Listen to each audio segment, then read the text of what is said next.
There we go. Always get it the second time. How's it going, everyone? Welcome to I Heart Mecha, where I play Armored Core part number 8 of Warcry Mango. Thank you so much for your amazing raid. How's it going, Candlelight? Good to see you. Good to see you. Also, Bert the Wayfarer, as always. How's it going, Bert? Shoutouts to Warcry Mango. Oh gosh. I know how to type. Or cry. Nope, that's not how you type that. Shoutouts to Warcry Mango. The awesome raid. My god. What were you playing, Warcry Mango? Were you once again getting into the description? Was it some more Pathologic 2? Love to know. Of course, good to have everyone. You know, Kuni 2 today. Hell yeah.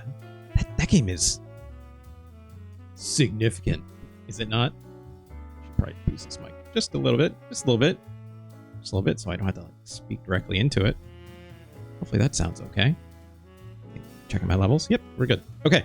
Ni no Kuni 2, I believe. Warcry Mango. Am I incorrect when I say the whole story of that game is you're like the president, except you're a little child or something? Yeah, My Hero Zero, I think, is thinking the same thing I'm thinking. It's like, what if this game looked like a Studio Ghibli game, or Studio Ghibli animation, and your character was like president of the United States that somehow turned into a little child? Is that correct? Yosifa's like, excuse me? What are you talking about? How's it going, Yosifa? Good to see you too. Good to see you. Look, I'm also just as confused. I've never played Ni no Kuni. I've only heard these things, and I'm just like, what are you talking about? There's no way, right? There's no way. Because an atomic bomb goes off? He went from older president to hot young man mentoring a cat boy. Look, life takes us in all kinds of directions. I'm happy for that little young boy, or hot young man, I guess. Like, just, I think Jimmy Carter did that too. It's My Hero Zero. Have you played the first one, Warcry Mango? I've heard good things about it. TKVT, thank you so much for the follow. Very kind. Speaking of very kind, My Hero Zero also resubscribing. 3 months. 3 months. Doing this for 3 months. I guess technically a little longer than that. I think it was technically 4 in total. It took me like 1 month or so to get affiliate and whatnot. So thank you so much, My Hero Zero. Obviously one of my earliest supporters. I love it every time you're here. Thank you so much, obviously, for wonderful support and for showing up and for helping me out. Of course, wonderful donations and stuff. Right? Couldn't ask for more. Warcry Mango says, I did. Love the first one. It's basically Pokemon. I did not know that. This one is action-based combat. I thought the first one was... I had no idea how different they were. I would have guessed they were a lot more similar. Happy to be here. Thank you. Thank you so much. TKVT, thank you so much again for the follow. Coming in from Warcry Mango's raid. I very much appreciate it. Of course, welcome to the show. Anyone else who's new and watching, this is I Heart Mecha, where for the first game, because again, I haven't been doing this for very long, I am currently playing Armored Core 6, which I'd never played before. We're maybe, I'm going to say 3/4 of the way through of our first playthrough. So we're working on it, but I do love me my big robots. So I also play a bunch of other Super Nintendo games as well, and we just finished an episode yesterday. I just put it up onto the YouTube, so I'll have to do the promo. I'll have to say hi to the VOD and all that, of course. First one was made with actual Ghibli. They were not involved with 2. Oh, okay. It just looks like it still. I guess they were just like, okay, great. We kind of like got a good template going, so let's really knock it out of the park, right? Correct me if I'm wrong, but do people like Ni no Kuni 2 more than they generally like the first one? Like, the first one is good. I know that. I think I remember people saying it's like, obviously being a Japanese RPG of sorts, more classic in nature. It's like, it's an extremely long video game. I don't know if that also tracks for a second one, but I'm guessing it probably does, right? That sounds about right to me. Most people did not like 1. Most people like 2. Okay, so it's the other way around. I was assuming it was the other way. Good to know. Good to know. Let's do the promo really quick, shall we? Speaking of the YouTube. Hey VOD, how's it going? If you're watching this on the VOD, thank you. Of course, like, comment, subscribe, all the fun stuff. This show will be archived over on my YouTube archive at youtube.com/@rjlee. But if you're watching on the VOD, why don't you come on over here to twitch.tv/rjlee. That's where all the fun action happens. You know? If you come on over here, give me a follow as well. It's also free. It makes us content creators feel good in our tum-tums. Of course, you'll also get a yellow notification whenever the show goes live, so you never miss it. Also, if you'd like to obviously support my show with a couple bucks, just like My Hero Zero did, a wonderful, wonderful supporter, pass me a little Twitch subscription. Of course, I'll also gladly take, if you have an Amazon Prime account or membership, you can pass me a Prime sub too. I'll gladly take it. It's just as good. Or, you know, if you don't want to deal with any of that business, I will happily take a tip or donation. Currently, we have a donation goal set up so I can get a 5-string bass so I can play, you know, more different kinds of music with my bass over there for my Rocksmith streams, which happens also every Tuesday, where I play some fine music for folks. Speaking of fine music for folks, we did meet our subscribers goal recently. We're now at 56, thanks to My Hero Zero. We're at 55 starting today. But also, when we hit 50, we definitely are locked in with some bonus streams, which one of them we completed on Wednesday, where I played some Pac-Man 2, and I don't know if I'm going to do that again. I know this currently says Pac-Man 2 up here. All right. I got to update that still. I might change that to something else, because that was a hard video game to play. And I'm still not sure how much people actually really will enjoy that a second time, because that game is miserable. But I do want to see the end of that game for myself, you know, because I don't know.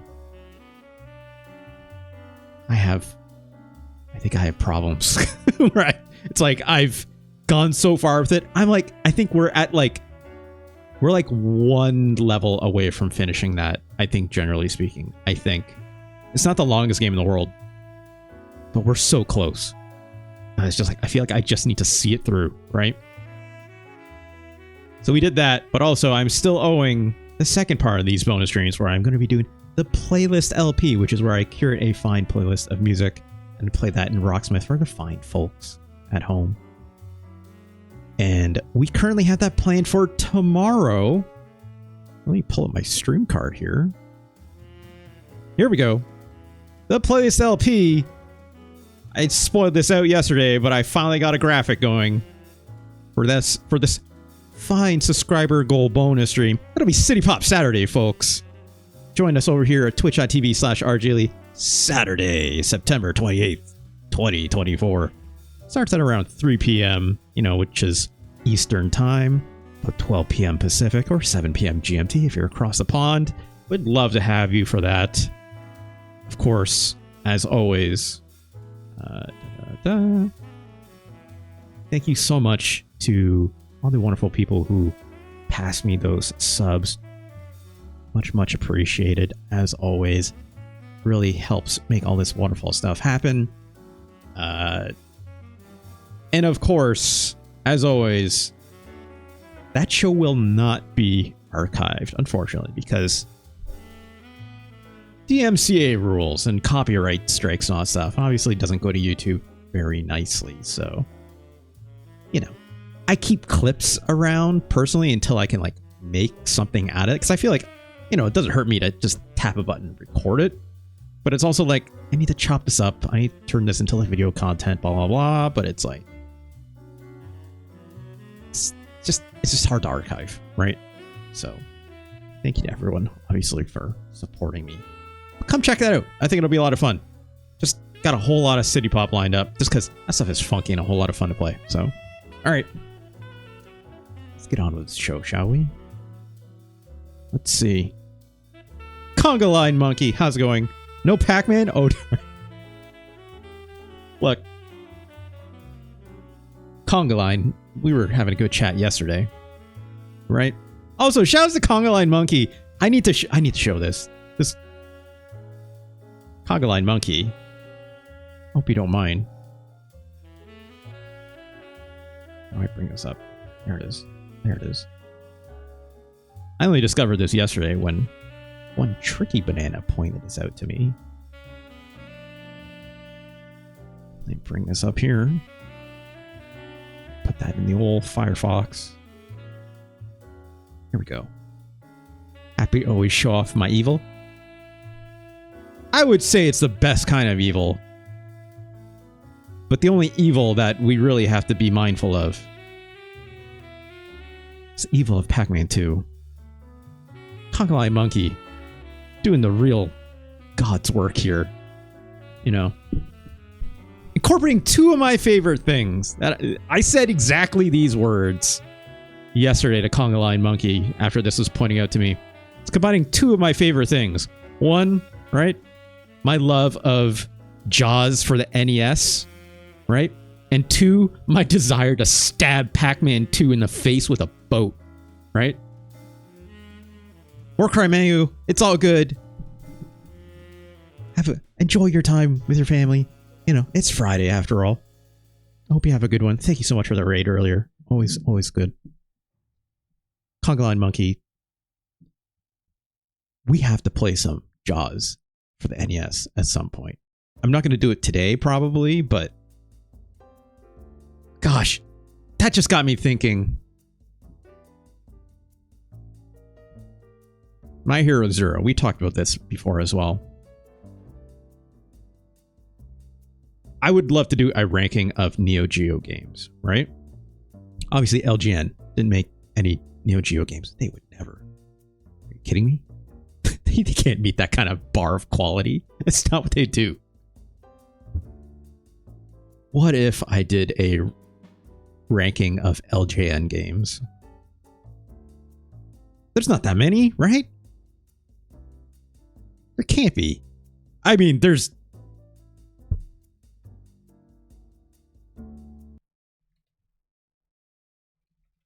That can't be... Oh, hold on. That was the wrong camera. There we go. Oh my gosh. Oh my gosh, they have... Okay, it's not that bad. They made a Dreamcast game? Holy moly. Well, not made, sorry. They helped publish, I guess I could say, right? Like, obviously, they have ties to Acclaim, which... Another company with a very spotty history, obviously, right? But like in this time period with MCA Inc., which, you know, Music Corporation of America, good lord.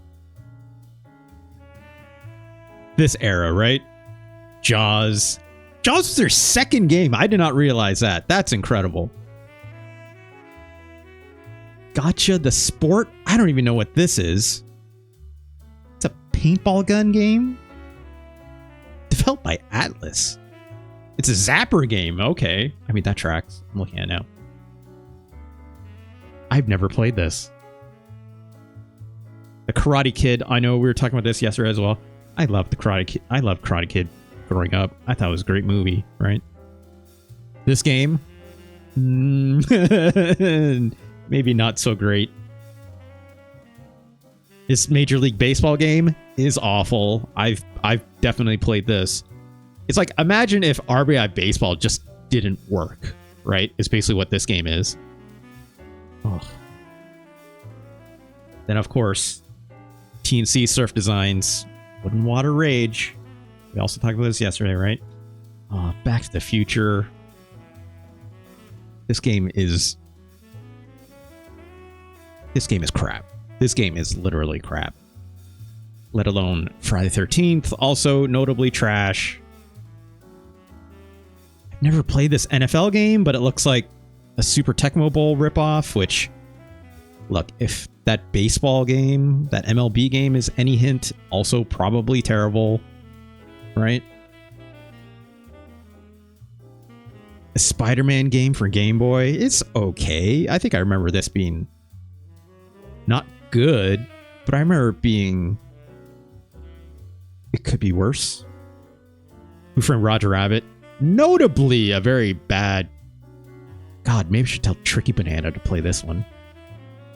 This X-Men game. Oh, speaking of flaming garbage, Conga Line Monkey. This X-Men game is absolute trash. This is like somehow worse than that Back to the Future game, in my opinion. This Pictionary game, I remember being not good either. I hope I'm not... Maybe I'm conflating that with Anticipation. Not Anticipation. What's that other board game? I don't know. I don't remember this Punisher game.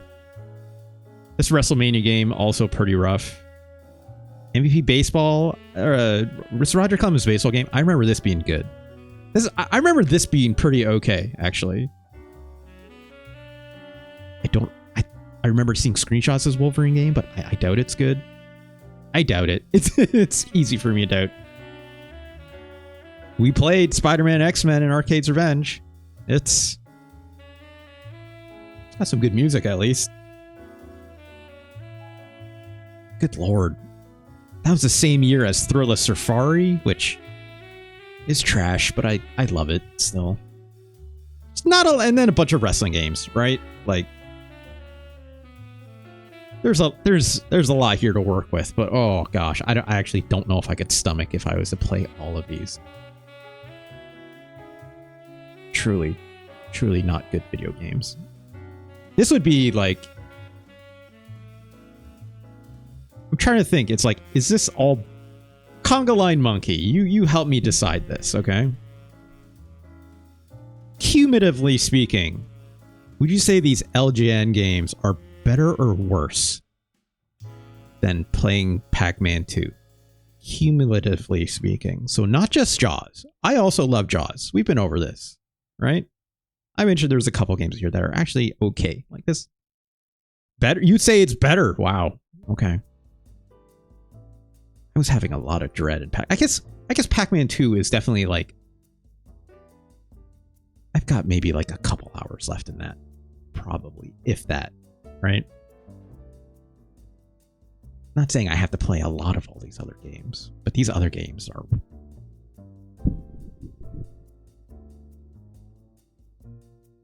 I can't imagine having to play this goddamn X-Men game.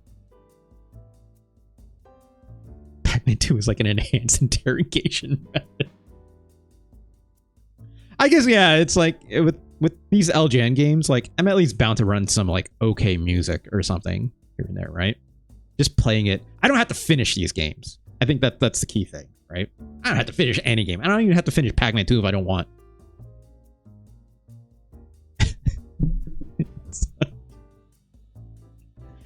Oh gosh. It's like I could only imagine. It's like, tell us the nuclear codes. It's like, I will not. Then they're like, it's like force you to play and figure out how the hell like Who Framed Roger Rabbit works. You don't finish it. Like, it's like, I don't know, whatever. That's dire. Anyways, let's drop that. Let's get away from that for a while, shall we? Let's do what we came here to actually do. Let's play some mech games, shall we? Shout outs to Conga Line Monkey for that amazing little Pac-Man and Jaws graphic. It's good stuff. Alright. Let's boot this up. There we go. One moment. Hope everyone's having a good Friday. It's like, you know, it's the end of the week, right? It's time to cut loose. What better way to cut loose than, oh gosh. I just didn't rip my shirt a little bit. There we go. Let's put this. Probably hear that, right? There we go.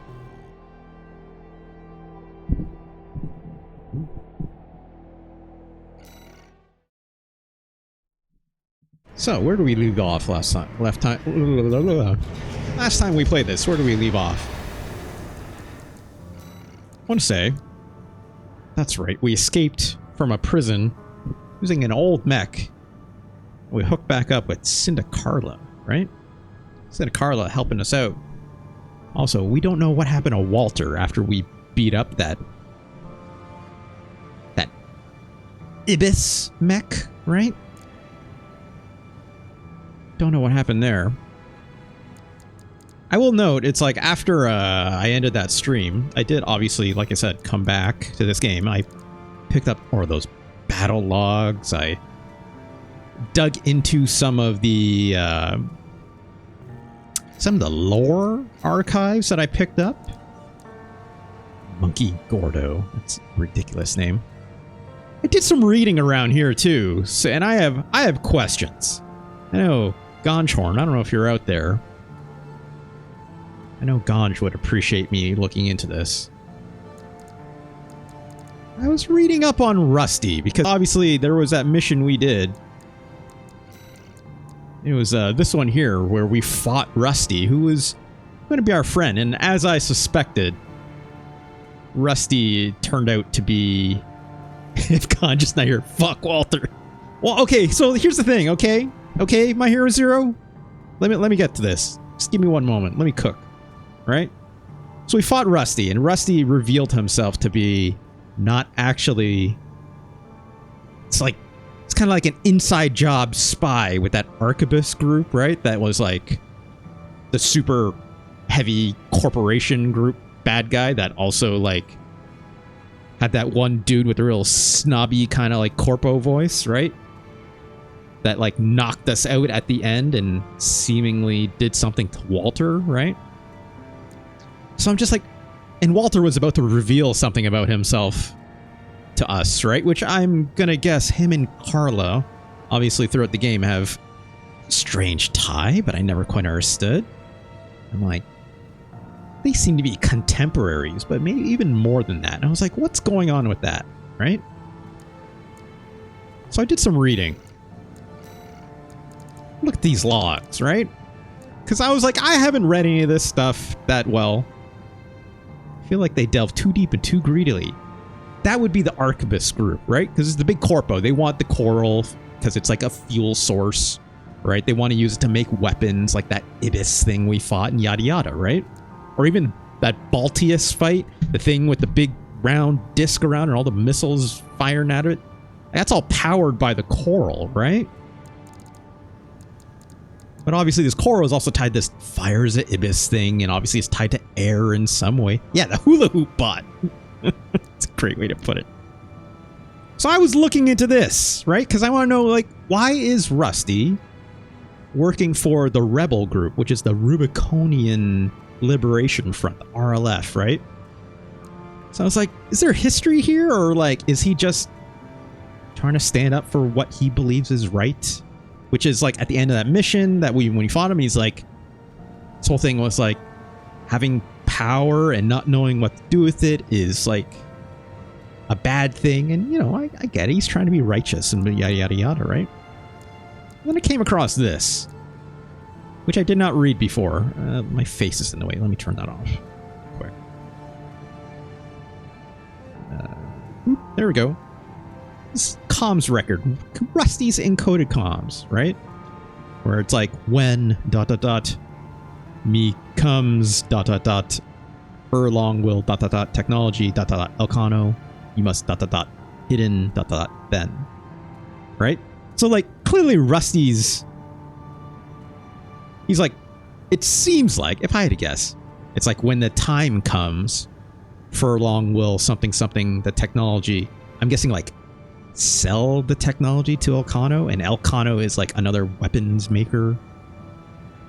And I guess he's like insisting, it's like, you gotta hide whatever this tech, right? I'm guessing he's talking about the coral, right? As to when this encoded comms happen, I don't fully know. But then there's this thing here about how it's like these dozers. So these dozers are like the mech pilots that were hanging around outside of Cinder Carla's place, and they're kind of like a little bit mad, you could say, right? Or they're like, they're not exactly right of mind. And then, so this comm is talking about how it's like, oh, these coral mealworms, which are the worms that we like found in that mission before we fought Rusty, right? And they're all hanging out around the coral and whatnot. I think they're like,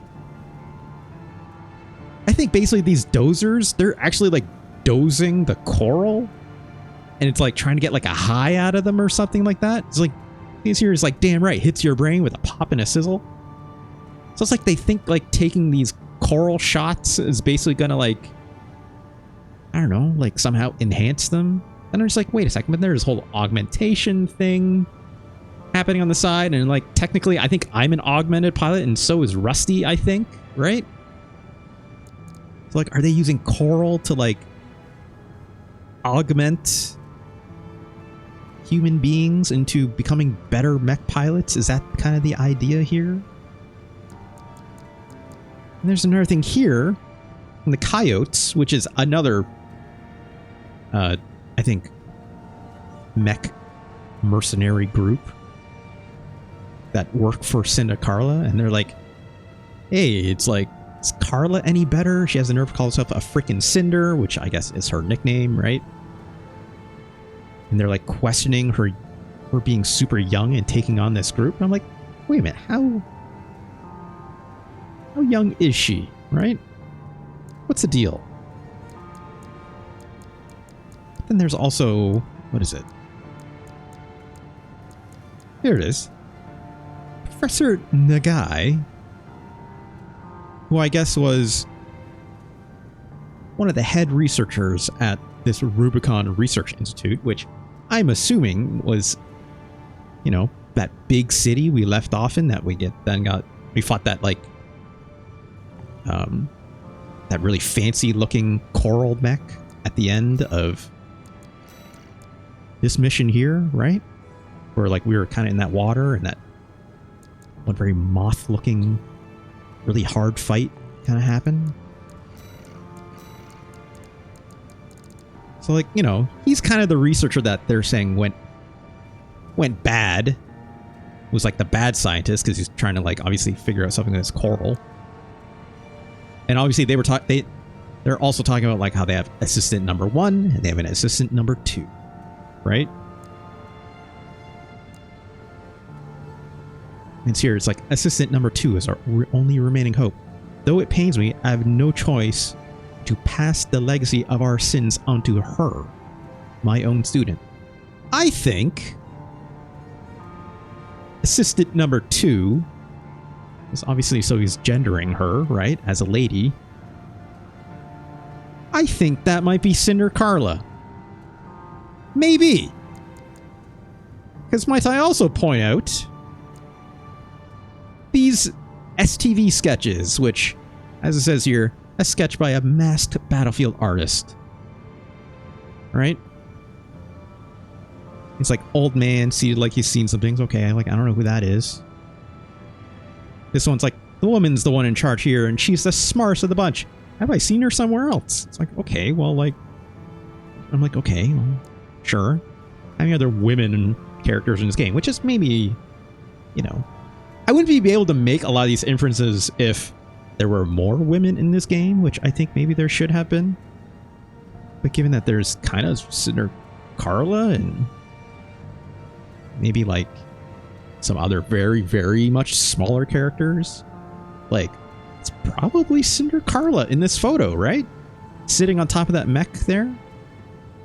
Who's in charge? There's like another one. I guess they just look like a bunch of mercs.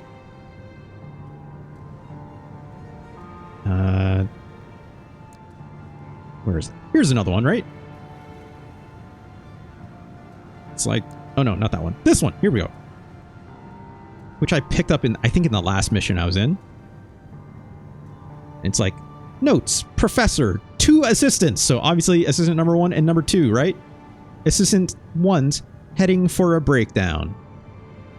And then there's another one here, which I didn't notice when I picked it up originally. It says, boy's sharper than he looks. And there's like a little boy there in the foreground, right? Which I couldn't really tell at the end of that, like at the foreground of that table. I'm like, who's the little boy? That obviously, I think is assistant number 2 on the left, who is the female character, who I think might be Cinder Carla, right? And it's like, who's the little boy? Whose little boy? Is it her little boy? Am I the little boy? I don't know. I don't know how long ago this was, right? Who got the little boy? Who's assistant number 1? I still don't know. I still don't know. So I've been mulling over some of this lore to try and figure this out, right? All I know is, like, I believe it's, I'm going to guess the head researcher is the guy in the middle in this sketch, right? Maybe. And, like, he's Professor Nagai, I assume. I'm assuming. So, yeah, that's kind of where I'm at right now. I don't know if there's maybe another thing that I was looking at that I was also like, Let me see here.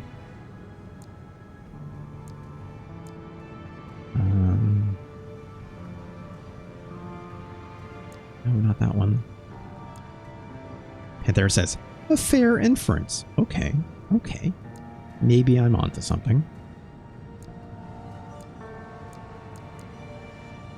In here.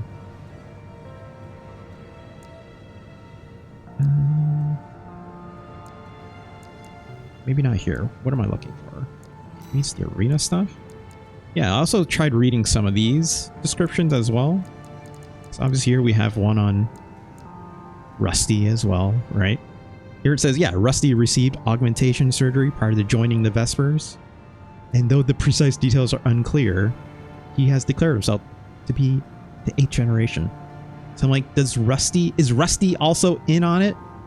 With Walter and maybe Carla? Because if Carla's in on it, right? If Carla is indeed the person in these photos, right? Notably this one. Probably this one, I'm gonna guess, right? If that's indeed Carla, who used to also be part of this Rubiconian, Rubicon Research Institute, right? She's also in on it. Is she also part of the Liberation Front secretly? Right? Is she working with Rusty in secret with Walter?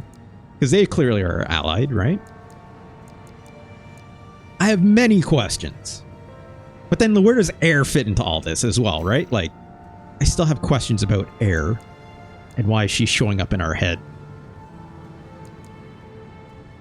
So yeah, that's kind of, where's that thing on Carla, right? Like, I know the whole thing is like, yeah, like Carla's good with machines, right? Like, she's really good at tinkering and like making that chatty AI, right? I swear to God, there was like another one in here that was talking about that. In our log, I mean. Anyways. Turn the camera back on. That's where we're at. And it's like, I feel like this next chapter is going to reveal a lot of that. A lot of these questions, right? Because it's like, Carla definitely her voice doesn't come off as like super young per se, right? It's kind of like got like the more deeper, raspier voice. So like clearly she's been around, right? Same with Walter, I assume. I don't know if they're the same age though. Again, like questions. Also, I picked up some more of those logs and stuff and whatnot, right? So like I did unlock some other weapons. This weird light wave cannon we picked up already before, I think. Oh no. Hold on. No, this light wave cannon is new, but I'm not using it. It's neat. Oh no, no, did I have that before? I think I did have that before. There was a new weapon I grabbed. Where is it?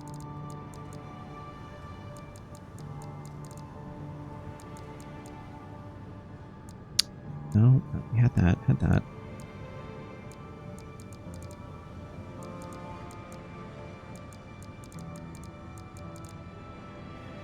Did I unlock something else? Oh, that's right. I unlocked this other chip, this Ocellus FCS chip from doing, oops, from doing more of those logs. And this is just like all out close range. So I'm just like, that would be good for me, right? Only problem is, I think that's a little too much. You know, like, I still need to be able to hit at least a little bit at a distance. Oh, Panther is like, ah, yes. I'm very aware of this chip. If you have like 4 shotguns, I'm assuming that's your best friend, right? But it's like, because I'm also using these big ol' stun needles currently at the time, it's like I probably still need at least a little bit of aiming for the other stuff, right? For the FCS chip. Actually, Panther, maybe you can tell me that. Do these medium range and long range assists also apply to your shoulder weapons? Obviously, they're not missiles, right? So if they were missiles, we'd be talking something different. But I'm assuming they also apply to these shoulder cannons, right? Like if they were like a grenade launcher or something even. I'm assuming.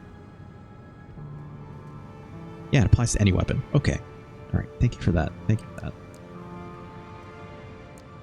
So yeah, so I'm currently in the mode of like, okay, well, I'll do this because I still need them to work sometimes, but because I'm generally using it as a punish weapon, and when it's a punish weapon, they're generally staying super still because they're stunned, so I don't need to be worrying about that. At the odd time, I am going to shoot it without that. It's still worth having, right? I also did fight that other boss with an alternate build because I wanted to see if I could do it. Let me see if I have it here. Oh, did I not save it? Maybe I didn't save it. Anyways, just do this. Whatever. It's fine. Because I wanted to be able to see if I could do that last fight without the stun needles, right? I was like, okay, well, what are going to be my weapons of choice in that case then, right?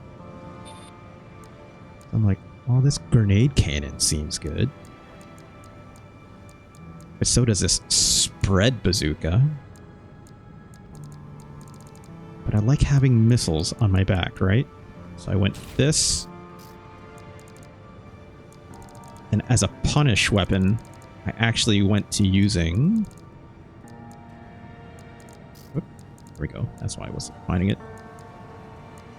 It's Lance, right? I think the laser lance is pretty alright. So I tried this build. So sticking with my dual guns. I have the plasma gun on my back, right? Or, I mean, the laser lance on my back. And then just my standard missiles, which I like these because, you know, they shoot straight up. They have really good guidance on them. And I was still able to do it. Panther noticing. Ah, so this is the first time you're really using the weapon switch. I mean, yes. So... 621.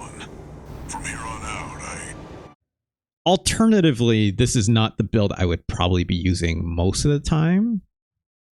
I'd probably be throwing a grenade cannon on my back instead. Main system activating. But like this boss is really hard to like keep ground on, right? So it's like normally I'd just throw a grenade cannon on the back, probably that spread bazooka.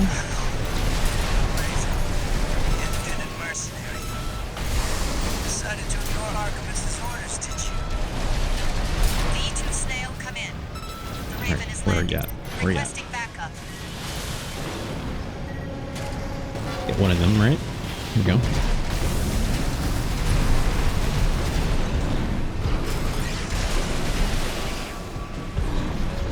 Oh god. Out of juice. Here we go. Ah! AP at 50%. Switch. Oh, god damn it.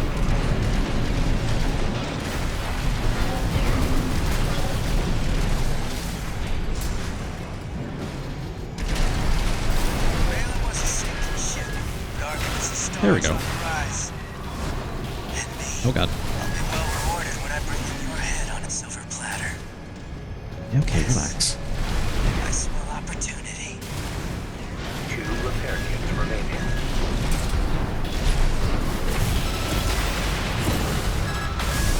Ugh. Ugh. 30%.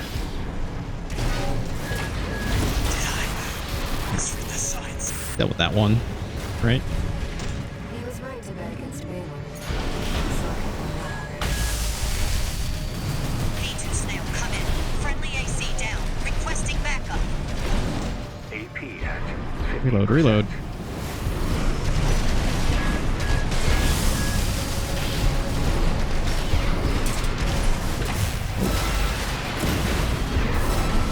This is too risky. Commander, V2 Snail. Please come in. This is Vaderlink. Requesting backup. Ah, damn it, come on. AP at 30%. Gosh, running through this AP really quick. Light and ammunition at 50%.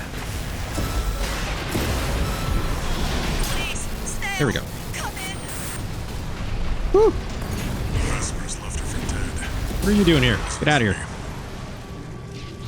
That was close. The Arquebus AC squad has been eliminated. I still think I'd rather have a grenade launcher on my hand. Here's a Snail! That's a really good shout out. What kind of code name is Snail? Right? I'm even trying to like Still here. figure out what like that metaphorically could be if that was like your code name, you know? I don't think I understand why that guy is named Snail. You're just really slow, you know?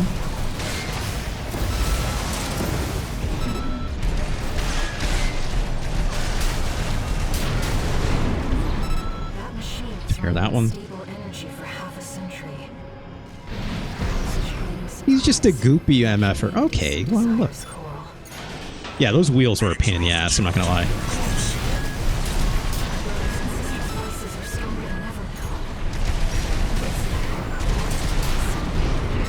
Left-hand ammunition at 50%. I know, hold on.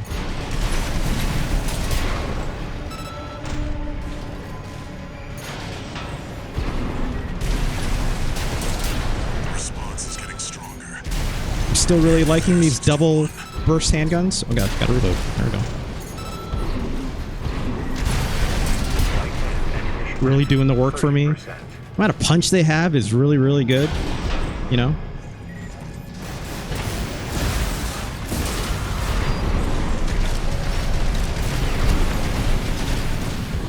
Oh boy. There we go. Snail have an armored core too, if you think about it. It's a good point, my heroes are. It's a great point. Alright, let's do this for real, right? This lake, it's all. Here we are, 621. As you can tell, Be here soon. it's still using a real zippy build. We unlocked like all those ephemera parts, you name it, right? I still really like these Firmezas, you know, like The coral's rising. just the right amount of lightness and Building speed. up faster than I'd expected. Obviously very glass cannon like Bill, right? Raven. What if I just don't get hit? Right? Just don't get hit. God, lost my lock on. Just powered by core. I think it's controlled by core too. Listen up, 621. The Ibis series are no ordinary weapons. They're Yep, didn't mean to shoot that early. That's fine. disasters. A security measure to keep Rubicon Like, here's the thing I'm finding with the speed of this build, right? It's like, I find myself fast enough to just boost out of the way of everything. So, like, it means I don't have to use my quick boost as much, right? Because, like, normally, if I was in a slower mech, I would have to quick boost out of the way of all of that stuff that just fired at me. Like, I have to quick boost out of the way of that because it's that fast. But, like, these normal leaders, I can just glide my way out of there, right? And, like, that's huge, in my opinion.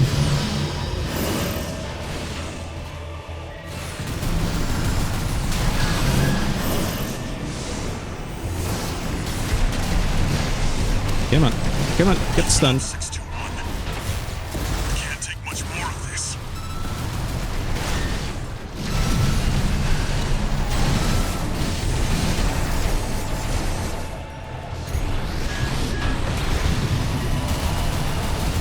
Like, yeah, it's like, I just gotta look out for the big attacks, basically, right? Oh, almost got the stun. There we go. Didn't mean to finish with the melee. No problem, Enemy right? core response. Silent. Granted, I know this second phase is quite a bit harder, so... Wait. It's coming back. It's reactivating. Is this what the Ibis series is truly capable of? Drawing power from its environment. Won't stop until it destroys its generator.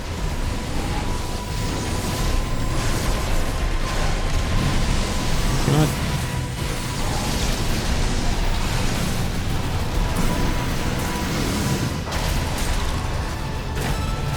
Ah, forgot to char her up. No, that's fine. Light and ammunition at 50%. Oh boy.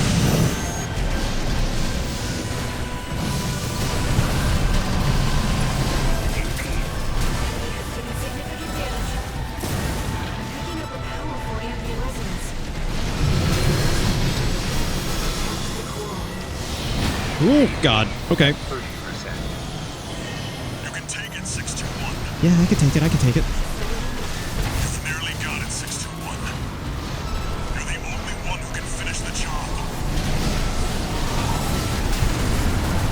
Light shoulder ammunition at 50%. Ah, damn it.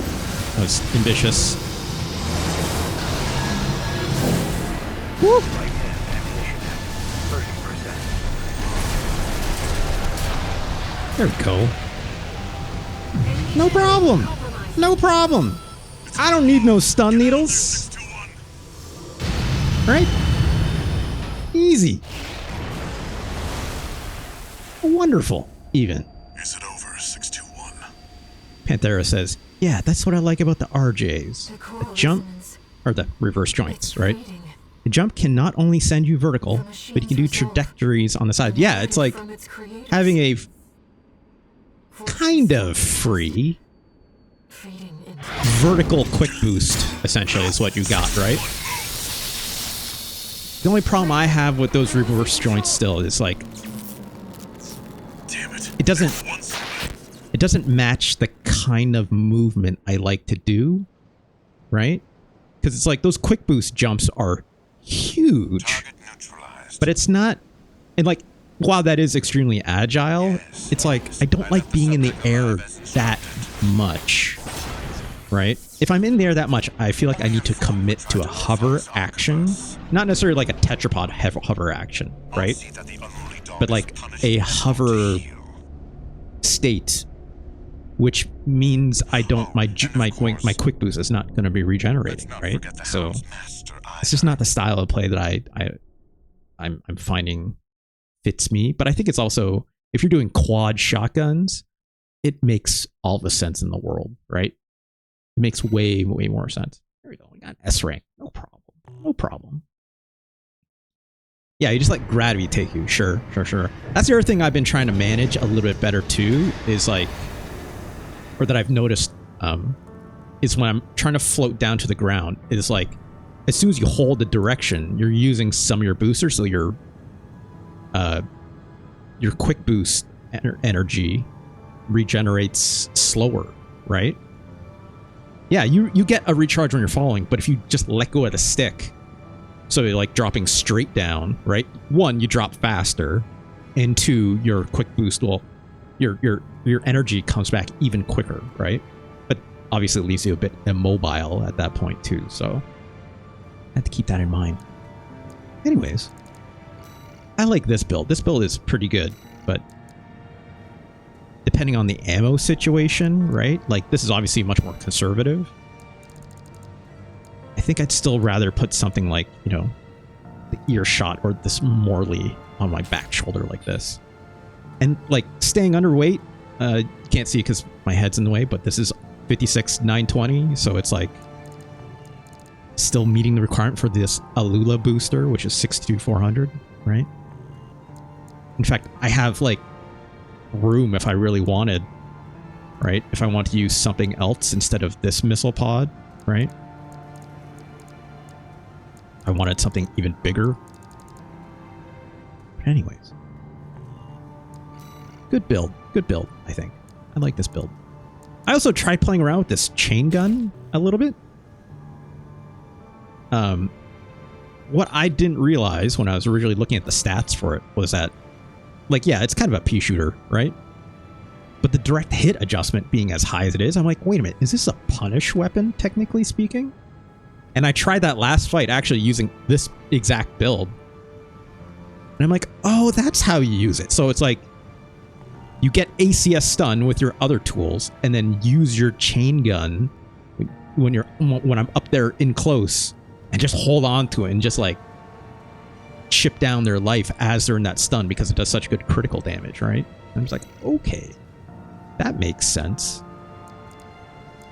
So yeah, tying all that together, right? My worm fight is a tank tread with dual stuns and dual gatlings. That's neat. I guess, yeah, the whole point is, it's like you get that ACS with your with one stun needle shot, and then after that point, just direct hit it all the way down, right? That's good thinking. That's good thinking. Anyways, let's just go with a nice balanced build like this round. So like missiles and a stun needle. I don't need two. It's a little too ridiculous in my opinion.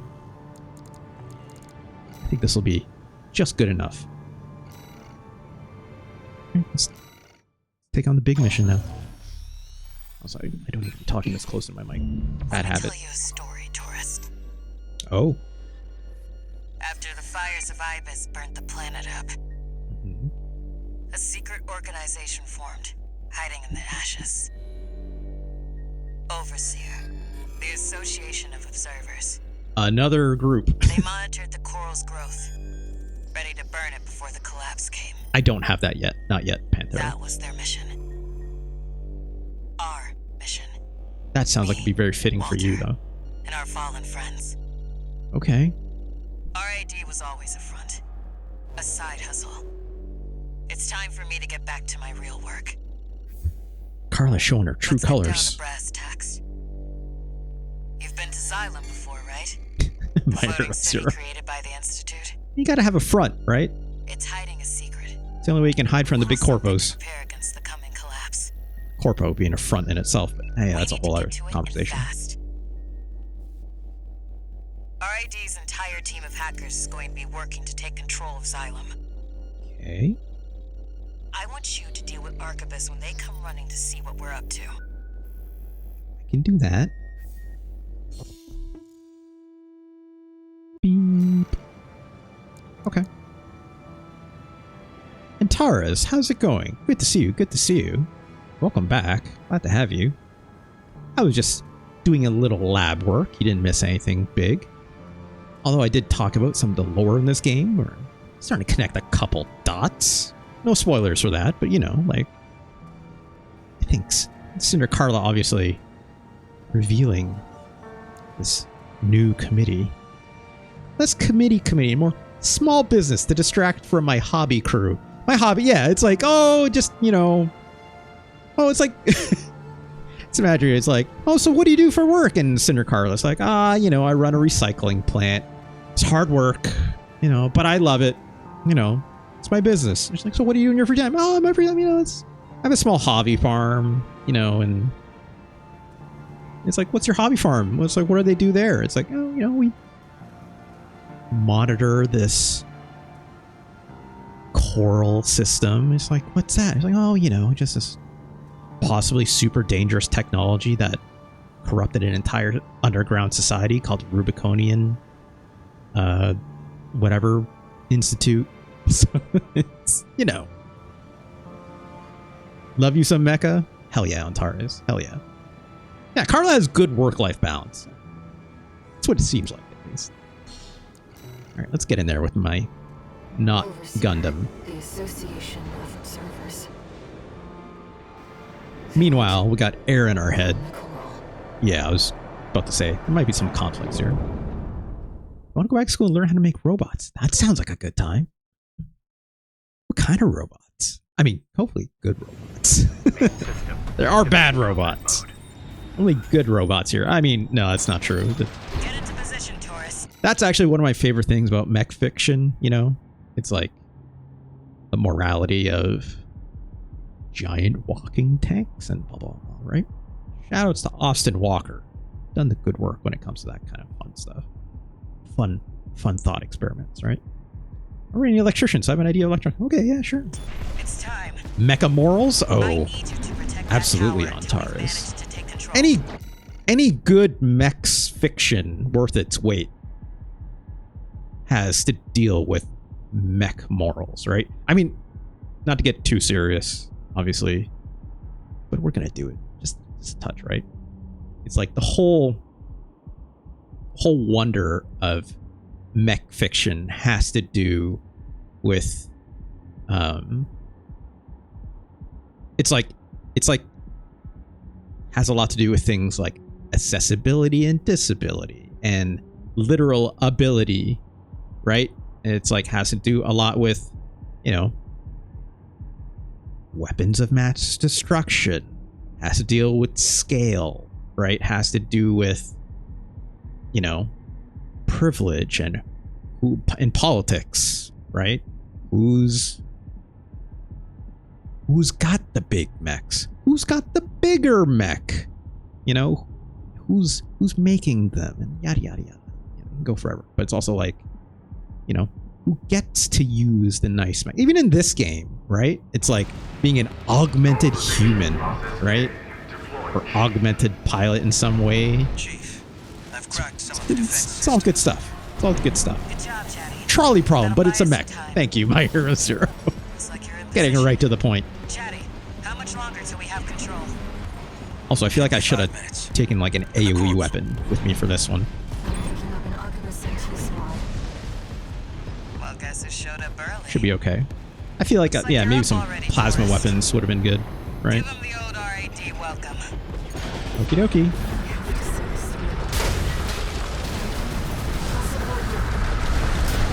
Don't let them near the tower, tourist. Here, right?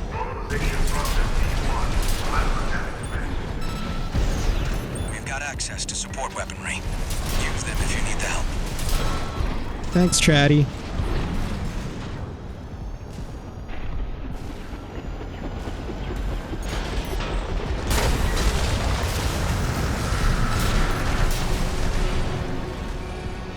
Alright. Yeah, I got my little pew pew guns. I gotta get nice and close, but they hit like a truck. It's definitely not pew pew to get close enough. Come on.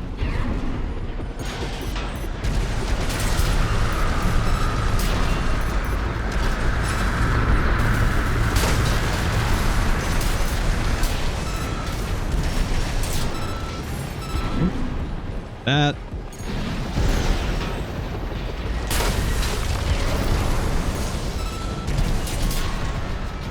Reload, reload, come on.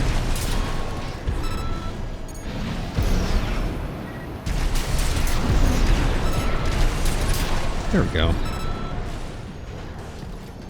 That will certainly not just be it. Antares, have you never played an Armored Core game before? Or do you have experience with other mech games per se? Armored Core is a great series. 3 more minutes. Obviously a lot of PlayStation 2 games that are, I think, still worth going back to. Hey, tourist, go clear them out.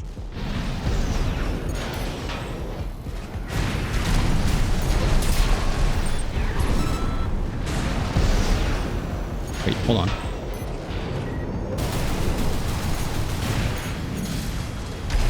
What a boost. It's back. Reload, come on. There we go.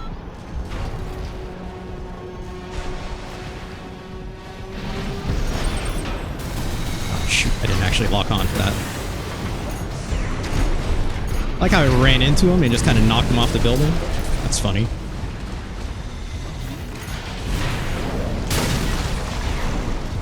I've got high-level access now.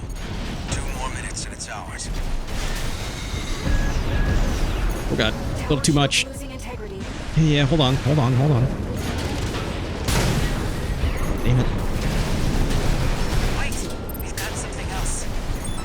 No vital signs. They're suicide drones. Playing for keeps. Excuse me? Make sure you don't miss, tourists. Oh god. Shields offline. Okay, hold on. Reinforcements. There's a lot of them. It's getting a little hectic out here. It's like they're falling over each other to get your autograph, tourist. Raven. Heavily armed LC.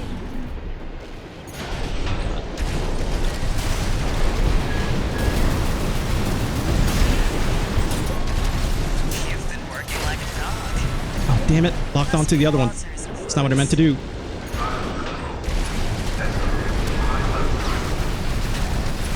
Just 1 more minute to go, tourist. There we go. Get back. Back. Get back. Tower can't take anymore. I'm working on it.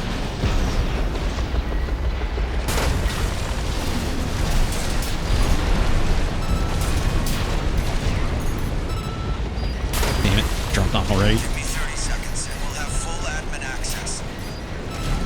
Just a little more, tourist.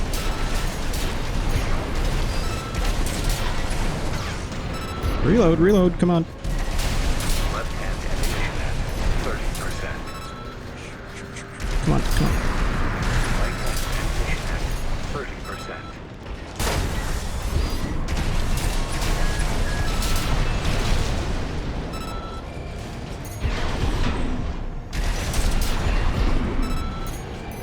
Oh god. Oh god. Did I do it? Silo control. Escalating to top-level privileges. I think we're okay, right? Owner. Cinder. Tara says, honestly, not really. I'm trying to think of one I've played. Good job. Or some from holding the up, arcade. tourist. Did you play...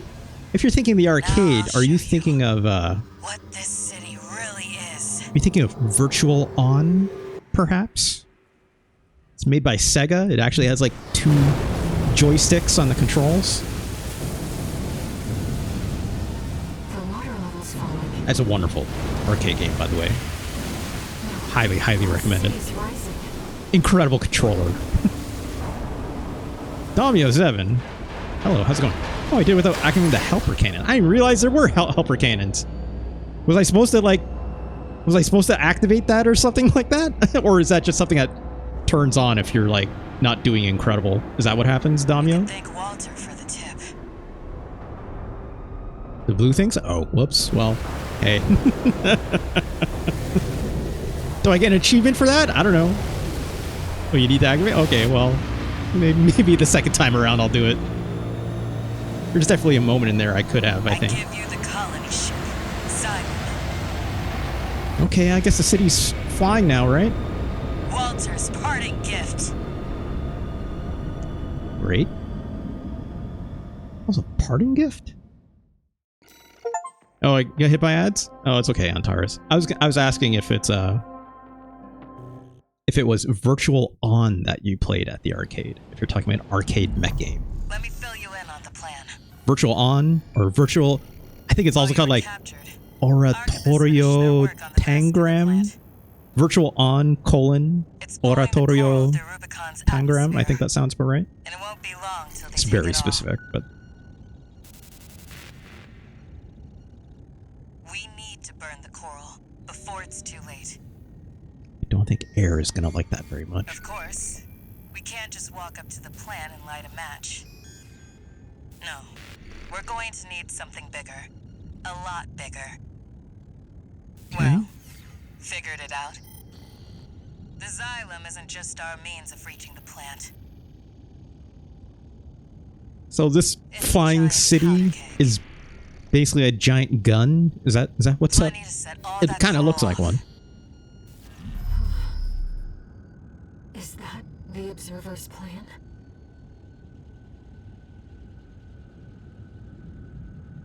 The Awkward corporations pause are with willing Ayre. to devour the coral. The Observers fear the coral and want only to eradicate it. More a missile, says Panthera. Okay. I'd recommend not turning your flying city into a I believe in missile. the shared potential of humanity and the coral. Oh no. Raven, I need to ask you something. Oh no. I can see why Ganj is starting to get sad at this. Well, I guess it depends what your goals are. That's true. I think of it. No new messages. Under a different lens. Is coral like space mold?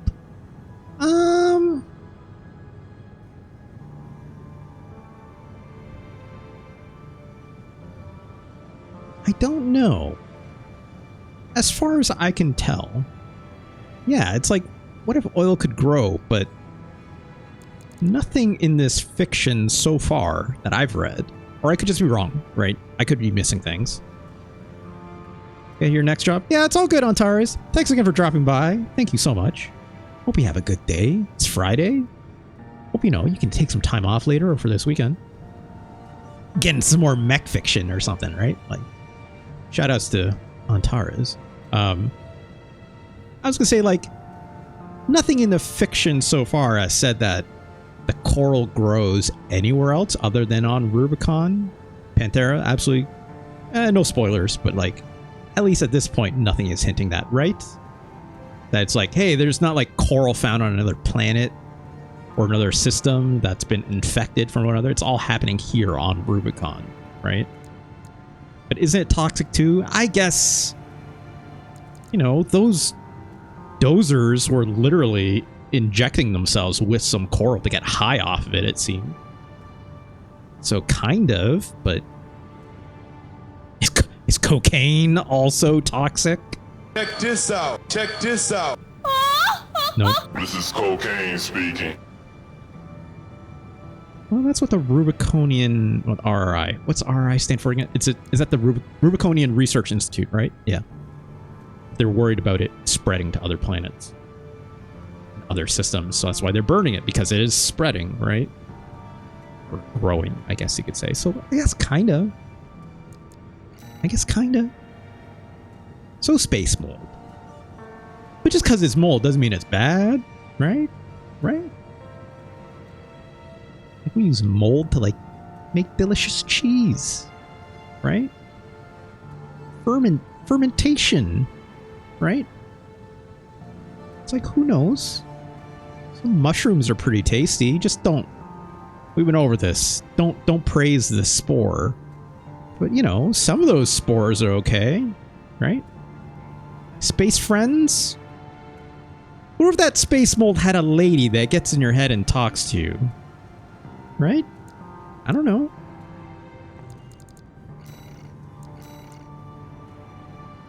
All right, so no battle log or anything for that. I want to do that one more time, but I'm gonna turn on the side pods to see what we can do here. It's a space fungus. Yes, I love mushrooms. Main system activating combat mode. You know, it's been a while since I've had shrooms, but you know what I'm saying. Get into position, tourist. It's time. I need you to protect that tower until we've managed to take control. Okay. Let me do the thing. We're about to wait. I've cracked some of the defense systems. Good job, Chatty. That'll buy us some time. Looks like you're in position. Space Last of Chatty, Us, how I much guess. longer till we have control? My opinion, this is way better than Last of Us. You know, that's my opinion. I don't hate Last of Us. I don't want to be mean to anyone that likes Last of Us. I know a lot of people like that game. Already, tourist. Do y'all have feelings about Last of Us? I think Last of Us seems fine, right? But it's like... I'll support you. Don't let them near the tower, Oh, I got hit by tourist. that helicopter blade. No, it's okay. We can be mean to Last of Us. Thanks. Thanks, Josipa. We've got access to support weaponry. Use them if you need the help. Oh, gosh. Need more boost, please. Oh, I can turn on the thing now if I want. I'll do that. I don't have to, like, upkeep these or something, do I? Let's quickly turn on at least. 4 minutes left. The system is ours, tourist.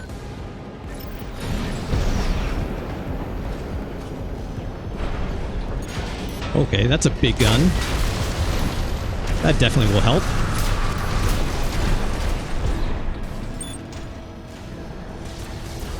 Jesus, that thing shoots far. Okay.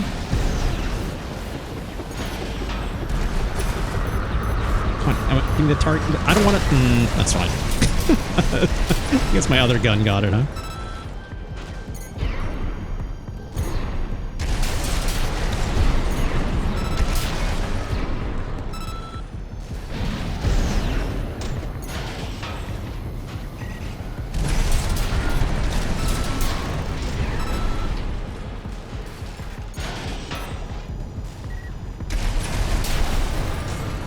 Alright, easy so far.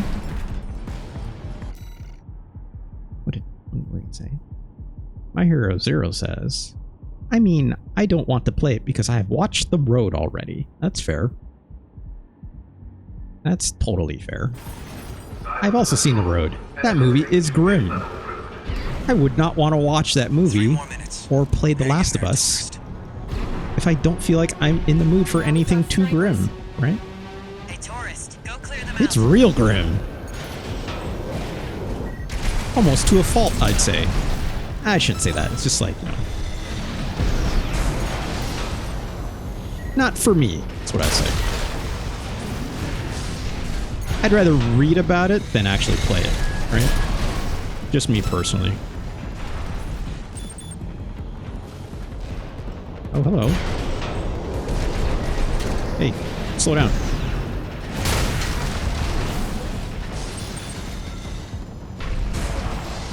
Oh, hello.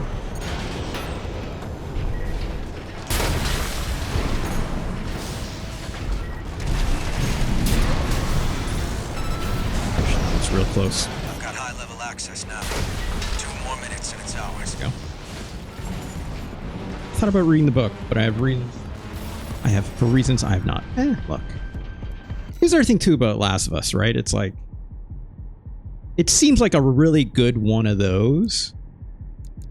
Even from the, but like nothing about the game is, other than looking pretty, really speaks to me and the kind of games that I like to play. Wait, we've got something else. I don't want to say I'm over zombie fiction per se, but at least currently I feel like I'm over zombie fiction, right? Miss, tourist. Also, how the hell am I going to get these?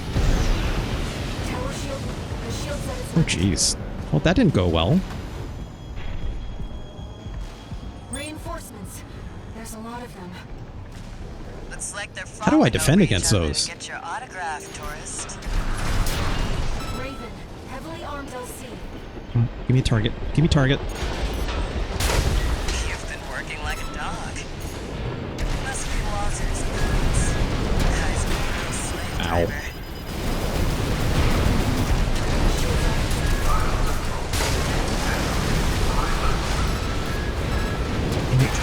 Damn it. To go, tourist. Ugh. There we go.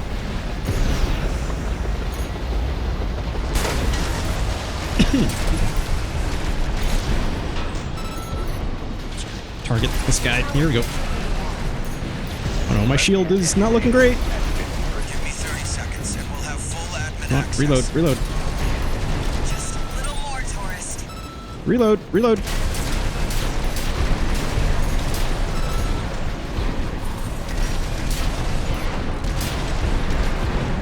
Gotta worry about this side.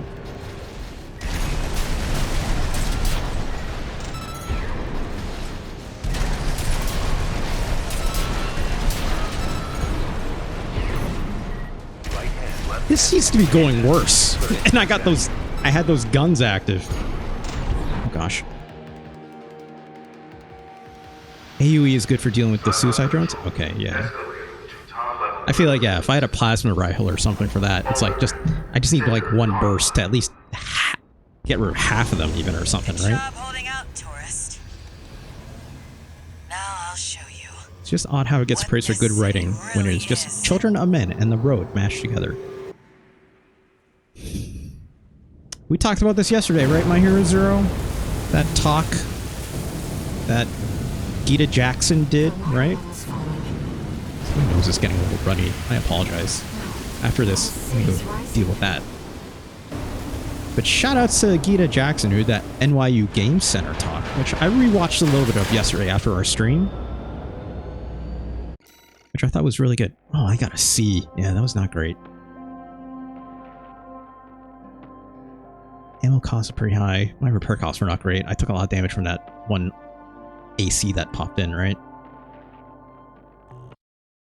No S rank. That's okay. I wonder if how much damage the building took might be influencing that. No, it's alright. Anyways, I'm gonna go just wipe my nose a little. Give me 1 second. I will be right back. And we're back. Yeah, I was thinking a lot about that after yesterday's stream, My Hero Zero. So much so that it's like, let's even take a quick peek at it. For maybe some of the folks who have never seen it, I think it's very much worth looking at. So let's zoom down that audio really quick. Let's load this sucker up. I think this is really worth looking at, in my opinion. Okay? NYU Game Center. Incredible video game think tank, I guess, is a really good way to put it, right? On top of being a technology school, obviously, right? Put Gita in there. Here we go. I'm going to go to the exact moment. I referenced a lot of yesterday's stream too, but there's parts of it here that I just remembered that I actually forgot about. Sure this audio's okay. It's like, because it all stemmed from her main point around art criticism, but a lot of that came also from kind of a, you could call it a hot take to some people, right? Hot take about how, like, games are not movies, which is obvious, but also, like, what does that actually mean, right?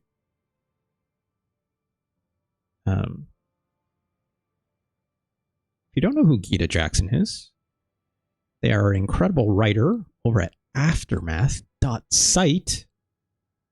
An incredible video game about, or video game website that just features a lot of really great reporting and a really great writing. Terms and the sort of ideas that have been laid out by this idea. So this is Gita here. This is the idea. I'll let her I'm going to speak talk on about. this. games shouldn't be movies, which is something that I think is nominally Shouldn't be. true. But I think you have to get really, really specific about what it is you're talking about and why when you say that. One of the big things I always think when I see this phrase is that what I think is like, what games and what movies are you talking about? Normally, when we're talking about this phrase, we're talking about, in terms of movies, the most mainstream expression of cinema, which is the Hollywood blockbuster action film. I think. And again, there's nothing wrong with liking these kinds of things, right? It's like art should come in all different forms and shapes and sizes, right? But just it so happens that a lot of things when we talk about movies of in the Hollywood blockbuster, you know, like the Spielbergian spectacular experience, which has dominated our blockbuster, our sort of cinemas since the 1970s. At this long story short, it's like those movies make money, right? Because the whole point is to make money. It's a commercial product, right?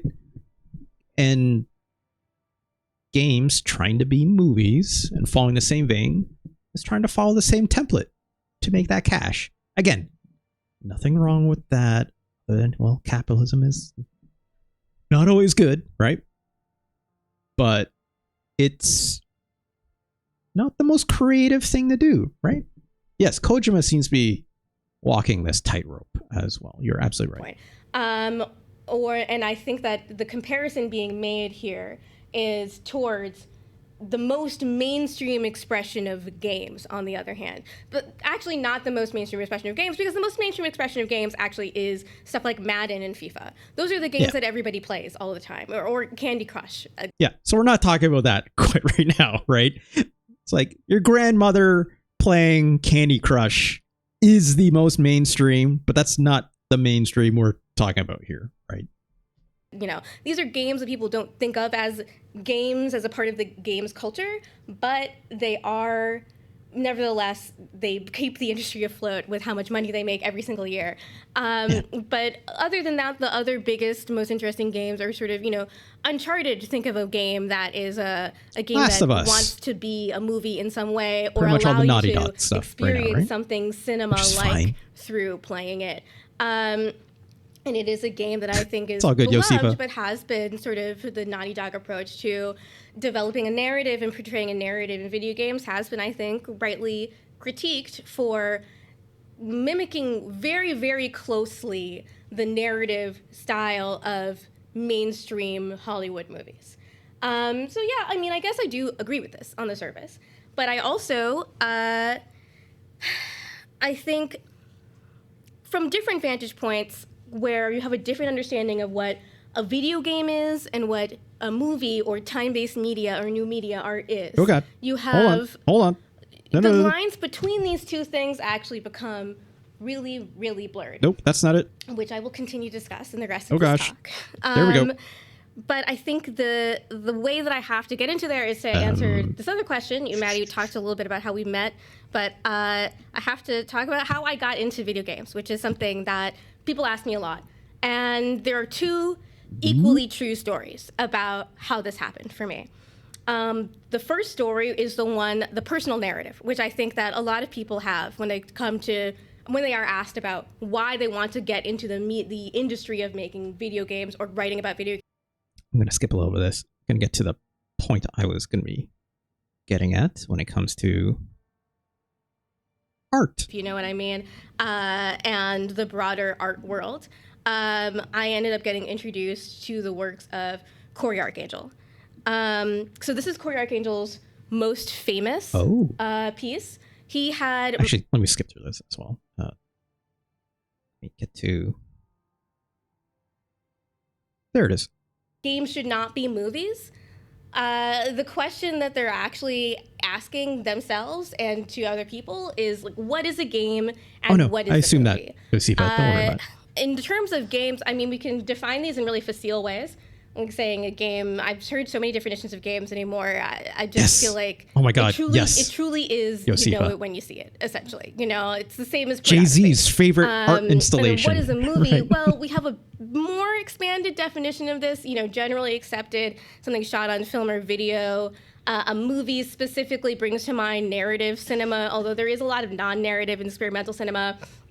When I was in school, the things that I was watching and really engaging with were stuff like Stan Brakhage, who is the famous video artist who uses painted on the film strip itself and would run those through film projectors. You know, his last film, you know, all of this comes with a level of artish, you know, prestige, rumordom. But his last film was like art history kind of stuff with here. His hair and blood and spit, just kind of smearing things across a film really, strip while he was on his deathbed. You know, I think his most famous work, though, is Window Water very Baby high level Moving, which my art level professor stuff, did which class. you know you don't have to that be one super would into that see this kind of experimental if stuff. you're going to a theater. They're often, you know, But- occupy different kinds of artistic spaces, usually art galleries, you know, although there are some, you know, when I was studying these things, intending to be a curator, which didn't really happen, there is a lot of conversation about what is the best way to, you know, to show video art, experimental video. I will actually come back to that later, but they're interesting conversations that I think are neat. So if we understand, though, that the definitions of these things are not really set, then, like, what does it mean when you say something, this X should not be Y, you know? If X and Y have really mutable definitions, as seen in the broad culture of these things, one of the movies that really made an impact on me when I was in school was this movie called Blue, which is about, comes from the AIDS crisis. I unfortunately just forgot the artist's name, but yes, shout out to Critical Distance. It is a movie of Thank this you, artist Josipa. narrating over an entirely blue screen, just the experience of living in the age of AIDS in New York. And it is deeply moving. It's longer, but much more. I'm going to skip through this as well. Hold on. This is actually. Here we go. Guess what? Two forms. Often, what people have to say is something about interactivity, and I'm about to blow your freaking minds. Guess what? Literally all art is interactive. All art. You stand in front of a painting in a gallery, the most stereotypical idea of what it means to interact with art at all. If you stand in a painting in a gallery, you are bringing your entire human history to that painting and trying to derive meaning from it, from an artist. Not just your entire history, it's like your literal state of mind, your state of being. Because as, you know, as all humans are, we are not always the same person, right? Every single day. Oh God, there's an ad break coming in a minute, but I apologize if you don't have a sub. But do please consider maybe if you want to skip the ads, but I'm going to keep going. But yes, it's like what I'm trying to get at here is like, it's not just your entire human history, but it's like literally, it's like even like what mood are you in today, right? You're literally bringing that to the interaction you have with that piece of art. Obviously, you might not be in the mood to go to the art gallery today, but what if even you were standing in front of, you know, a building, or you just happen to be watching TV that day because you're trying to decompress because you're a little sad or you're not feeling up to it. You are still engaging with art, right? That is not standing there with you. You are having a conversation with that art. You're talking to it. You're interacting with it. You know, if you go to a gallery and look at a Jackson Pollock or a Rothko, no two people are going to have the same emotional experience looking at those pieces of art. When I was in Chicago, I had a chance to see some Rothkos, and which are fantastic. I was so mean about Rothko until I actually stood in front of a Rothko. I was as well. What you don't understand when was you're also just looking equally at it mean is about Pollock's. these paintings are massive. They are absolutely giant. And then the gradients of color, it's so delicate and so precise, so moving to feel like you can just fall into. If you don't know what a Rothko painting is,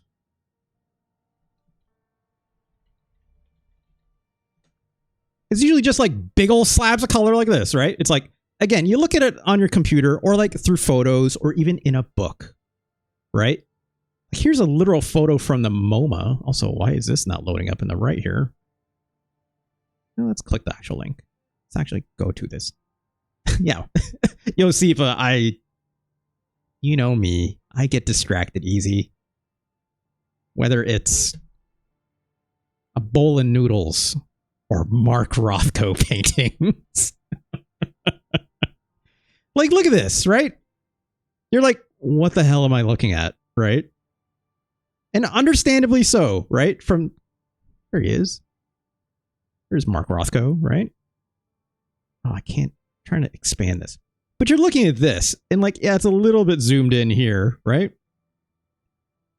It kind of just looks like, oh my god, Burn Mech! Thank you so much for your fine subscription.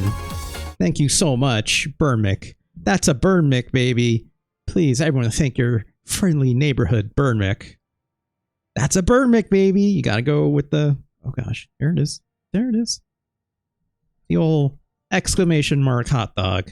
That's a Burn Mech, baby. Of course, I can't see it on my chat box up here. I should allow it to show the stream elements messages. That's a Rothko, baby. Thank you, Burn Mech. You're the best. Thank you so much.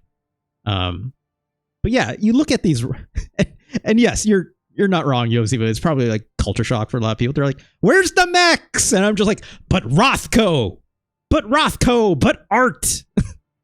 Just listen to me. This has nothing to do with mechs. I'm sorry. This is just a quick intermission. But it's like, yeah, you're looking at this painting, and it doesn't really look like much. You're just like, what are these slabs of colors? I could, my 4-year-old could paint this. What are we doing here, right? But if you actually like zoom in, maybe I can get one that's like much. Oh, here we go. Here's actually a great. I've seen bigger. I've seen bigger Rothko. There we go. Where's that photo? There it is. Like, just to give you an idea how large these are, right?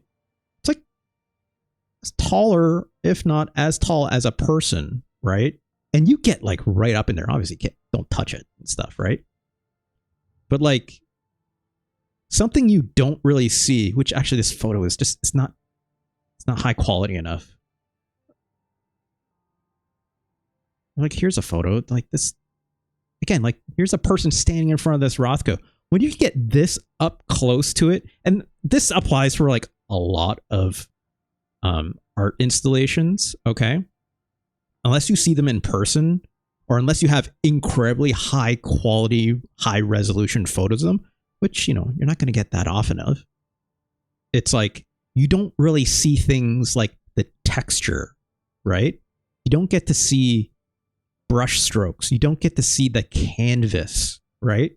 There's something about that that gives it an extra dimensionality that you don't get when you see just straight up photos. Like here, it's like, you know, you can see like some of the brush strokes, right? Depending on how the light is maybe hitting it. But it's not until you see it really up close and personal where you can actually like really be like, okay, there's more here to be bewildered by. That's maybe a little bit strong.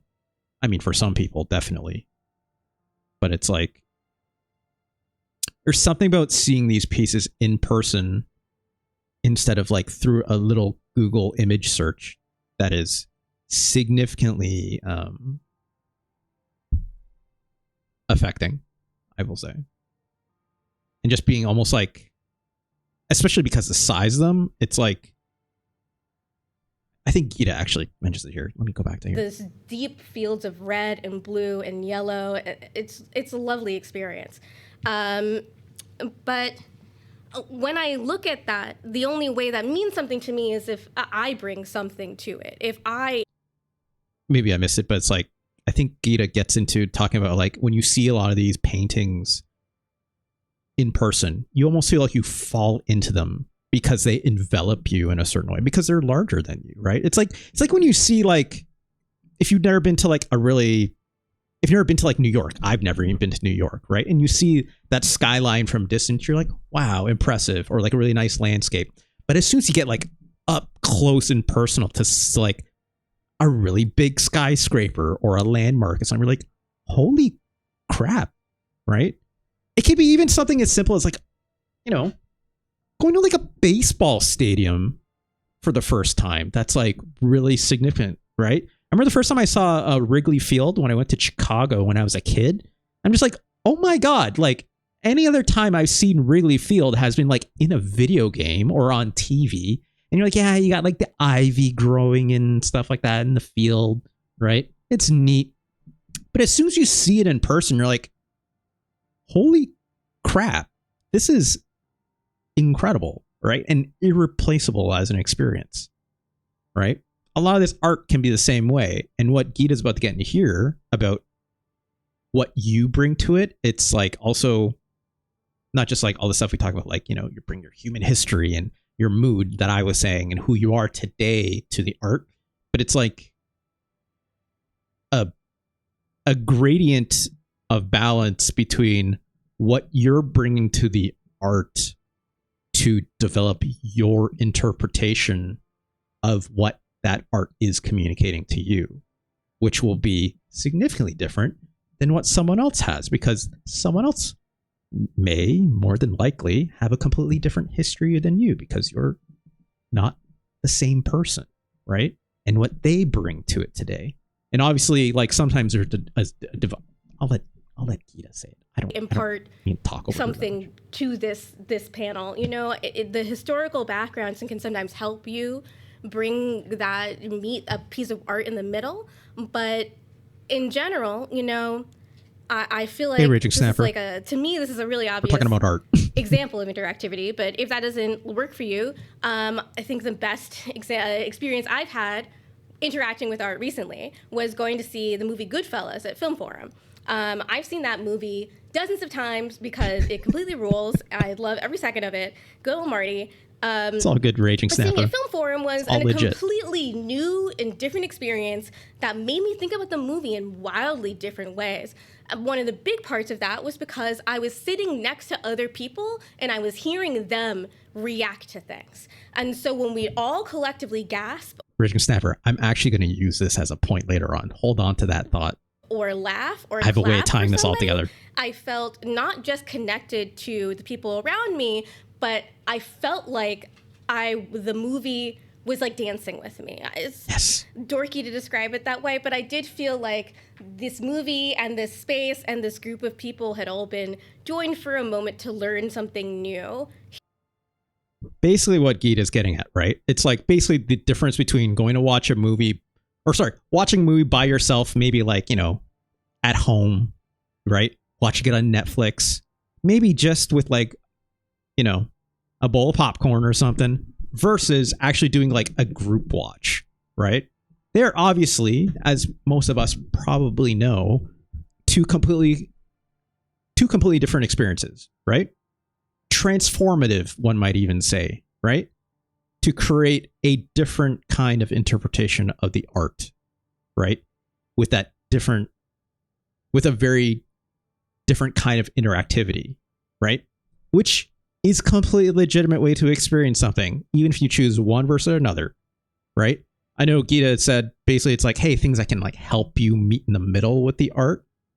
It's like, that's a really good way to put it. If like, you know, like if a movie's really bad, right? Yosipa, a great example that I know, or, well, I think, you know, I'm sorry, not just Yosipa. I guess it's like a lot of folks when we recently had our movie night to watch Madam Web, perhaps. An awful movie, if we're being quite honest, right? Or yes, thank you, Burmick, with the proper emotes. I cannot.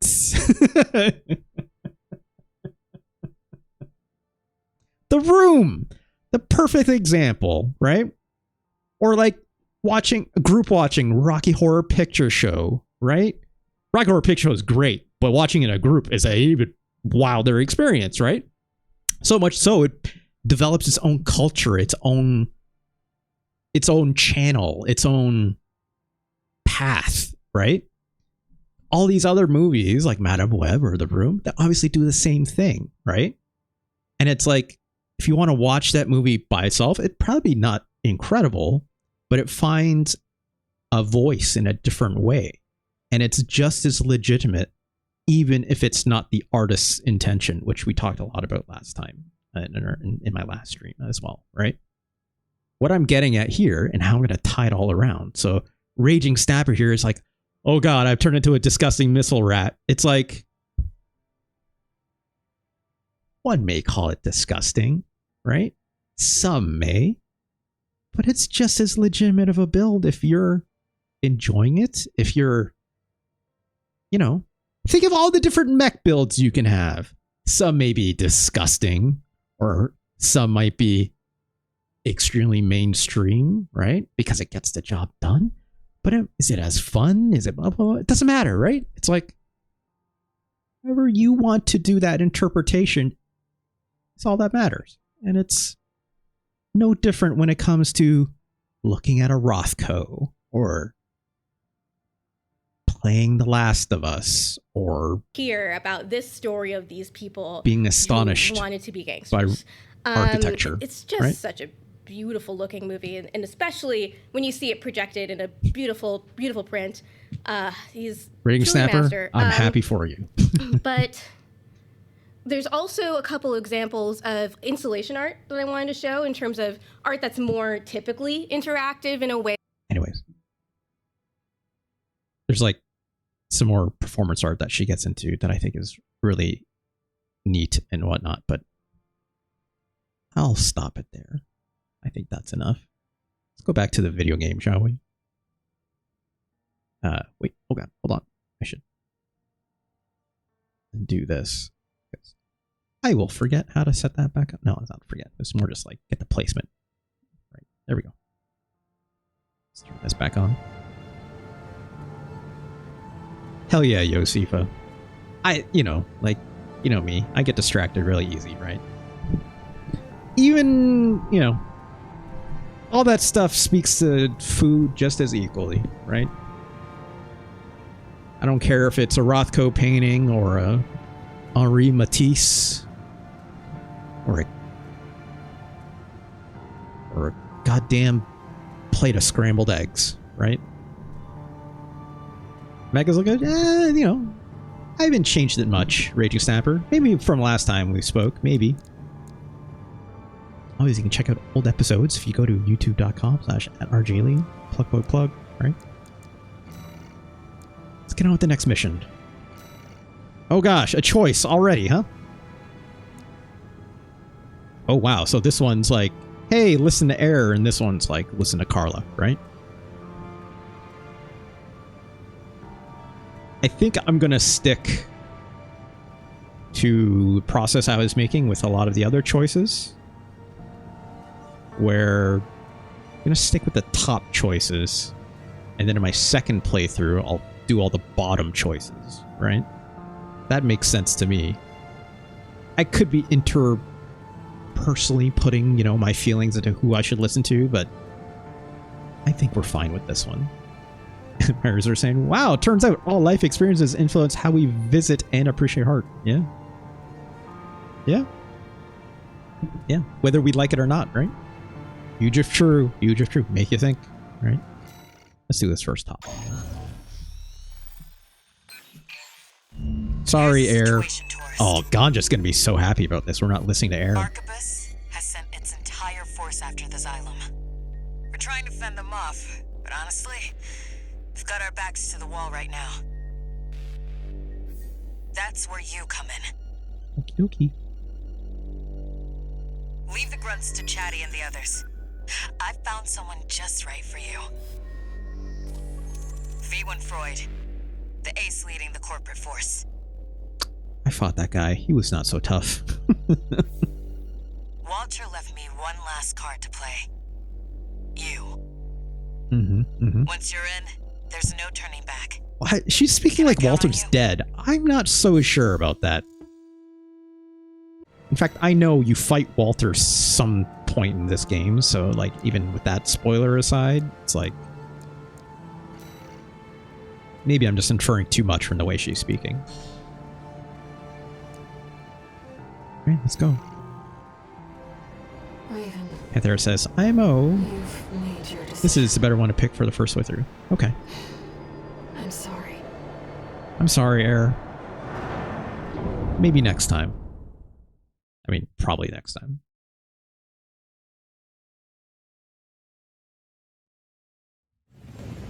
Main system activating combat mode. Okay. Alright, let's roll. We've still got time until V1 deploys. Anything up here? Deal with the corpse heavy hitters first. Exploration brain, right? We need you to have a chance at winning this. Alright, we're flying in the air. pressure, How about that, huh?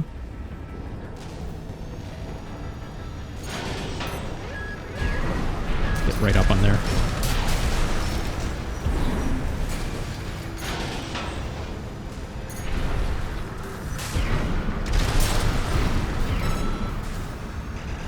Oh, when I'm here, right?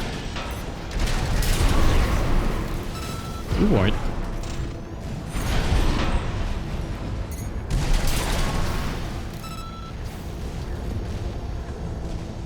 Up?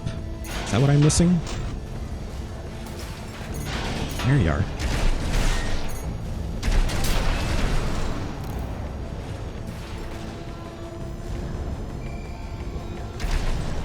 Oops, didn't mean to do that. Situation report, sir. We've engaged independent mercenaries. So that's where the punches I've got fires to put out on the ground. By all means, take charge of the triviality. Where you at? Get a load of the big mouth on him. No problem. Target destroyed. Keep it up, Taurus. We're taking a pounding, Chief. Looks like they boosted some of the PCA's best hardware. Hear that, tourist? Let Chatty handle the starboard wing for now. Oh, there's a You ceiling. need to deal with the target.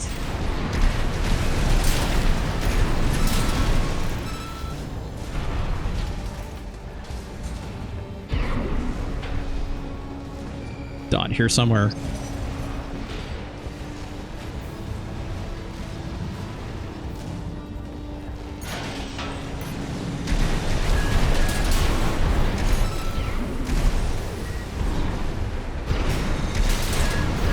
Oh boy.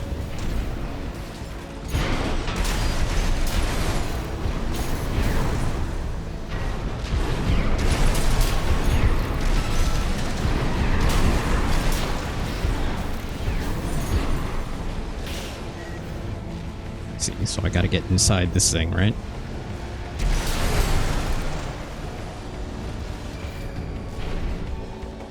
Okay, okay.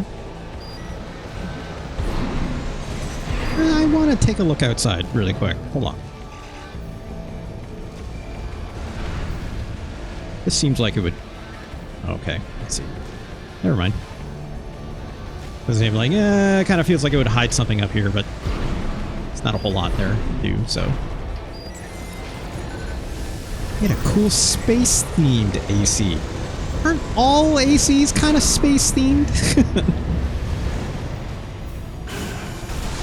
Visuals on the independent mercenary, sir. Ow. Okay. Okay. Eliminated. Now we've got an HC. Guess Archibus likes to assemble too. Because the PCA tip is replaced.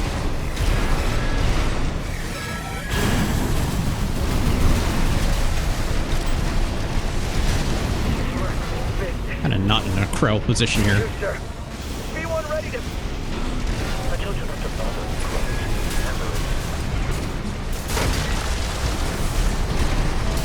There we go. No problem. Looks like I had to use a healing item, but that's okay. Resupply while you can.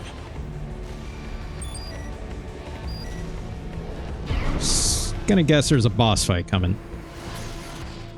It's like an astronaut. Okay. Got like a big bulb kind of on your head there. Like a big old like space helmet, I'm assuming. Reinforcements, Chief. Too many to handle. Where do they even find all these people? Go give Chatty a helping hand, tourist. Okay, okay. Chief, enemy detected. Coming in hot. ID code reads V1.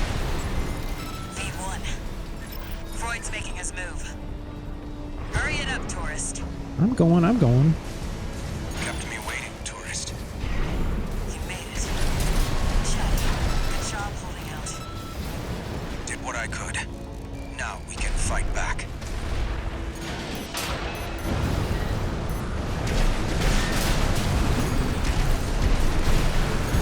God. And a pulse protection drone. I'll move up front, draw their fire.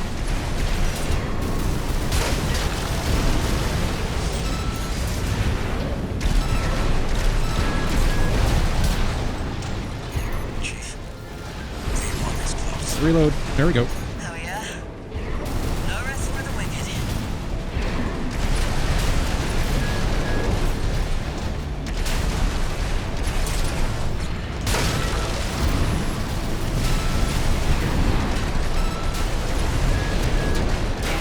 Oh no. 50%. Alright. Seems they weren't so trivial. Oh, after that's our all. guy. Never mind. Never mind. That's what we have V1 for.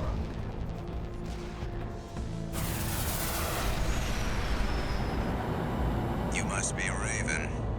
Never sparred with one of Walter's What's he got there? hounds So you got before. the spread bazooka in one hand or one shoulder. Like maybe the knife in the other. Let's get this trash out of the way.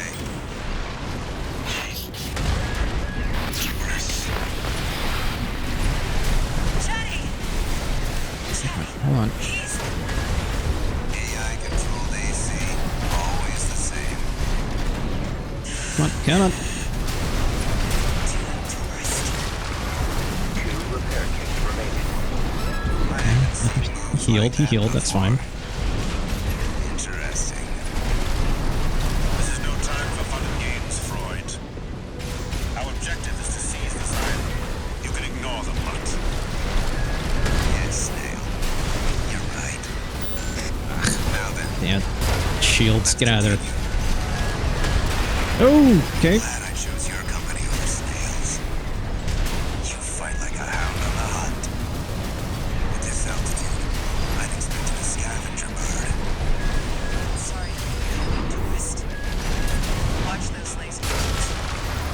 Take serious skill to use them the way he does. Gosh, this guy's got a lot of heals, huh? Glorious view. What I wouldn't give to fight like this forever. Show him that we're not doing this for fun. Oh god. Tag them. Right hand ammunition at 30%. Ah, damn it. Left hand Run now. Whew. Locksmith. More. I want more. Anyone else? That guy was. Confirmed. V1. Freud down. That guy just had a lot of heals, right? Just gotta outpace him. I was right to bet on you, tourist. Me, Walter, Chatty. We were all counting on you. Thanks, Carla. Not too bad. Welcome back, Antares. Good to see you again. Good to see you again. Wow, we took a lot of damage there. That could have been better. I used a lot of ammo too, I guess, but that's alright. Ooh, a new chip. Okay. RP Chatty. Chatty's an AI, though. I'm pretty sure Chat will be back, right, Panthera?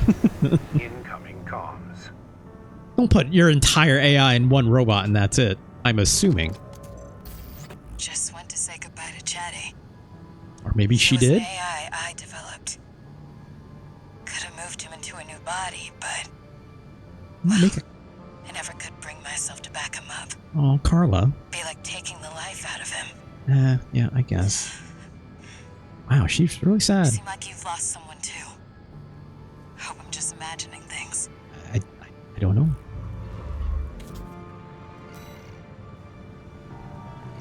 Alright. Sorry, Carla. I'm guessing I couldn't have stopped that. Let's take a look at this chip. Okay. Seems like a well-balanced kind of thing, right? It just looks like sticks of RAM. Let's see. So I like this guy. Better for the long-range stuff, which I don't necessarily need right now.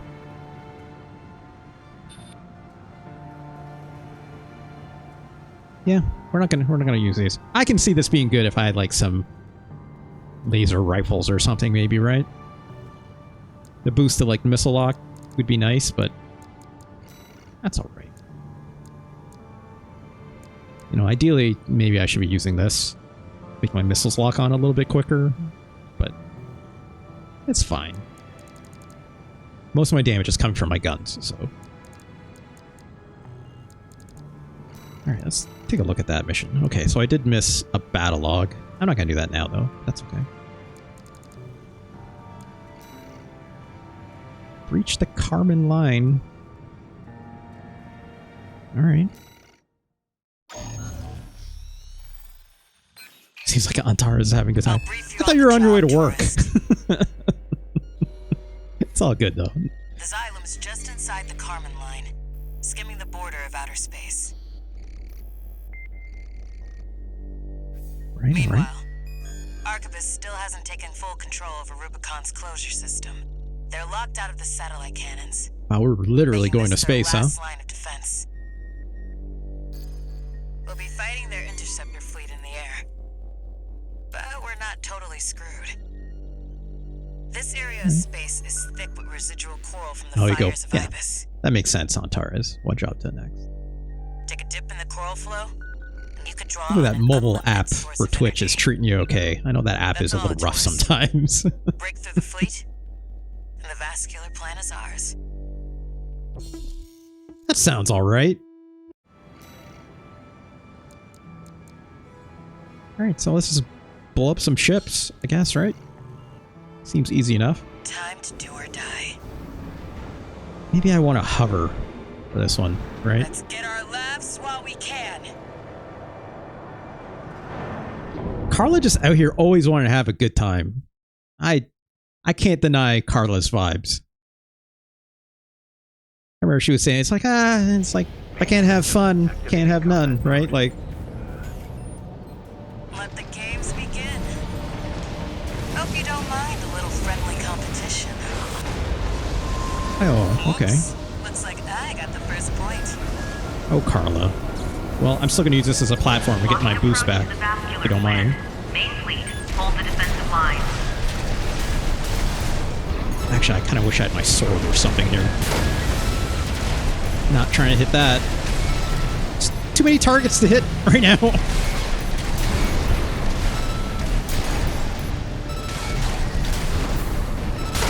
There we go. One yourself, huh? Or 1-1. We've got eyes on the independent mercenary. Prioritize I also just fire realized on I have infinite burst right now. Yikes, tourist. Looks like they want you dead first. Tough break. It's not easy Come on, being reload. popular. 2 down. Not bad, tourist. Looks like all your fans are dying to see you, tourist. Blast your way through. We're cleaning up. I wish I had something longer range at this point. Also, what's the explanation for all this infinite boost? It's just kind of like, whatever, right? Like, oh, actually I have to fly out here now. Okay, I see what we're doing. I see what we're doing. You can use the coral out here as an energy source. We've lost the vanguard. Main fleet, maintain formation. Yeah.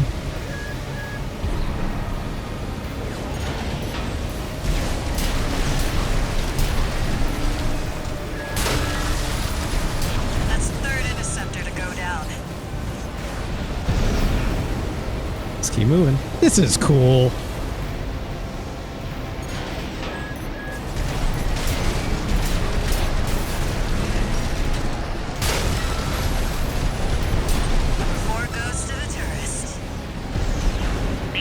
This is real silly. They're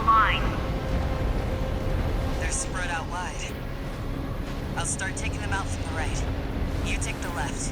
Okie dokie. Oh, the coral in the air? Alright. That makes sense.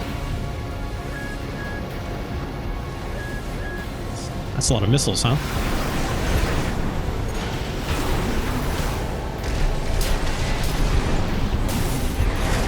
Main Fleet 2 is taking casualties. Hold. That makes 5. They brought out the big guns. Don't get hit. Nice one, tourist. That's number 6. AP at 50%. Gotta reload. The second fleet's down. How are they doing this? Pretty easily, as it turns out. I gotta catch up. Last round. Oh, okay, I That rear guard, tourist. need to pay attention to this. Attention Main Fleet 3. Focus Oh, gosh. your steel railguns on that AC. This nonsense. Let's get some more has gone height, too shall we? far. More serious. Right, tourist? Thing is, the serious ones die first, so we should at least pretend to be having fun.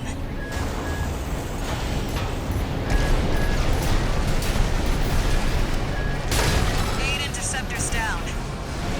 I scored 2 more. We're not done yet.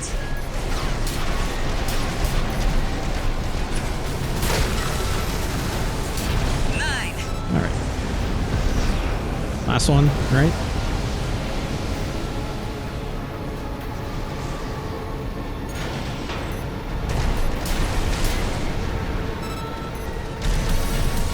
Oh my god! Mariko! Thank you so much, Mariko. Oh my god, oh my god, oh my god. White glint. Oh, white glint from the previous Armor Core games. Mariko, thank you so much for that 3rd month in a row. My god. Where is time going? Tourist. Thank you so much, Mariko. You're the best. Can't wait. Can't wait for that return of Mariko Mondays. Shoutouts to Mariko. I need to... Oh gosh, I can't pause. Hold on, hold on. Oh gosh. Oh gosh, hold on. Alright, well... Let me get in this game first. Who's this? Here we are, buddy. Wait a minute. Is that Rusty? I was right all along. That sure sounds like Rusty. That is Rusty. Just another threat to Rubicon. My god. Listen to this anime-ass shit. That's no Arcticus AC.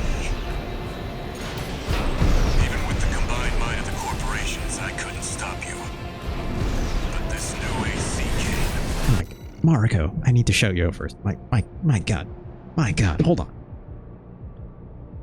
Hey everyone. Shout out to Mariko, Polly, Anna. There it is. Shouts to Mariko. Please do give her a very kind follow. Amazing, amazing musical talent.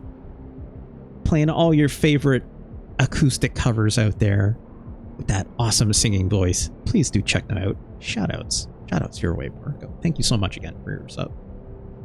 Just as much as thanks to Burmick earlier for one as well, and My Hero Zero at the top of the stream.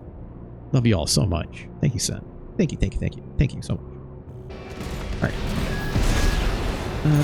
Where are you, Rusty? Okay, there you go. I don't know why. It's not. Stay on target. He was using the corpse too. Oh my god. Oh gosh. Jesus, Rusty is really tearing us up. Always worried you passed under pressure, buddy. Oh gosh. Oh Jesus. Oh Jesus. Oh Jesus. They've always been after Rubicon, taking what they can get.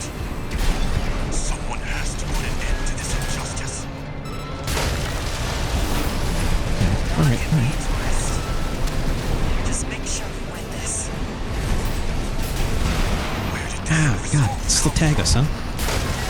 must have chosen something, sacrificed something. You found your purpose, didn't you, buddy? sure likes to call me buddy, huh? Oh no! Oh no! Eeeeee. Come on, finish him, finish him, finish him!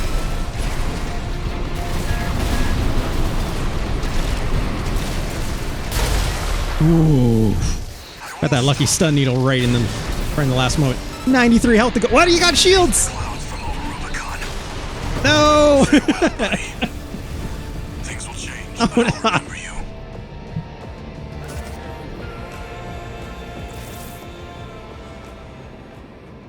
Oh no. Rusty had that last stand ability. That emergency armor, yeah. Fooled the crap out of me. I was like, hey, we got him! And the next time I was like, why am I still alive? Oh, that crafty Rusty. It's so crafty. Oh, that like a head-on collision. Even with the combined might of the corporations, I couldn't stop you. Okay, there we go. But this new AC kid. Well, that explains it. I don't know why, but it looks like he was using it first. Come on, give me a reload. Give me a reload. Rubicon taking what they can get. Someone has to put an end to this injustice. Okay. I think we're fighting for the same thing, Rusty. Kind of. Just make sure we win this. Where did this resolve come from? You must have chosen something. Yeah. Something. You found your purpose, didn't you?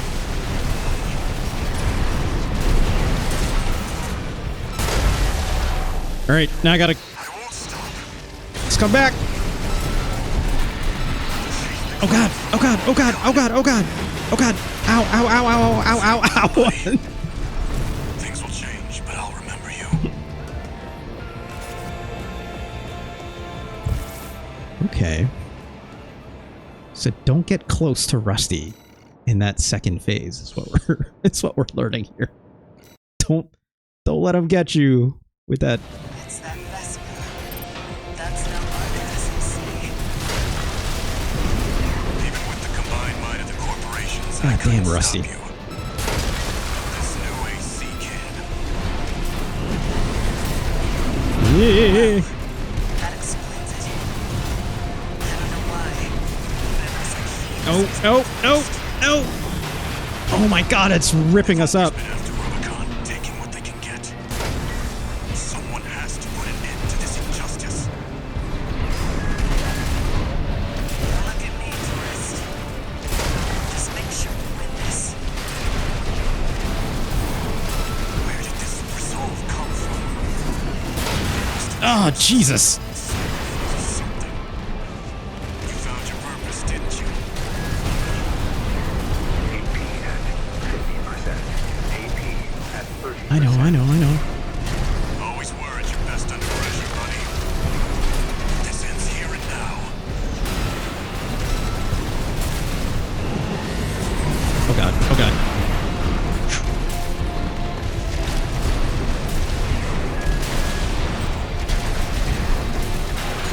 Oh no! Oh god! That's not good. That's not good.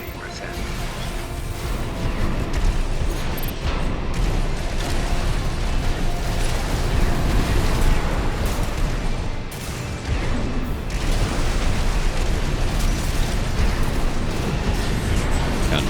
Reload, reload. Get out of there.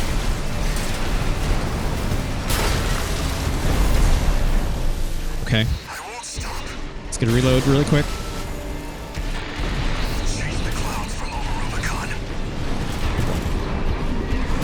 Only I can fly high enough.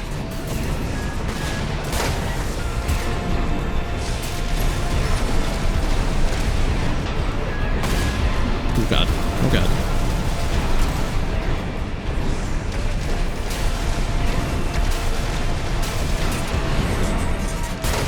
Oh, come on. Shit. AP at 50%. Light and ammunition at 50%. Finish him off.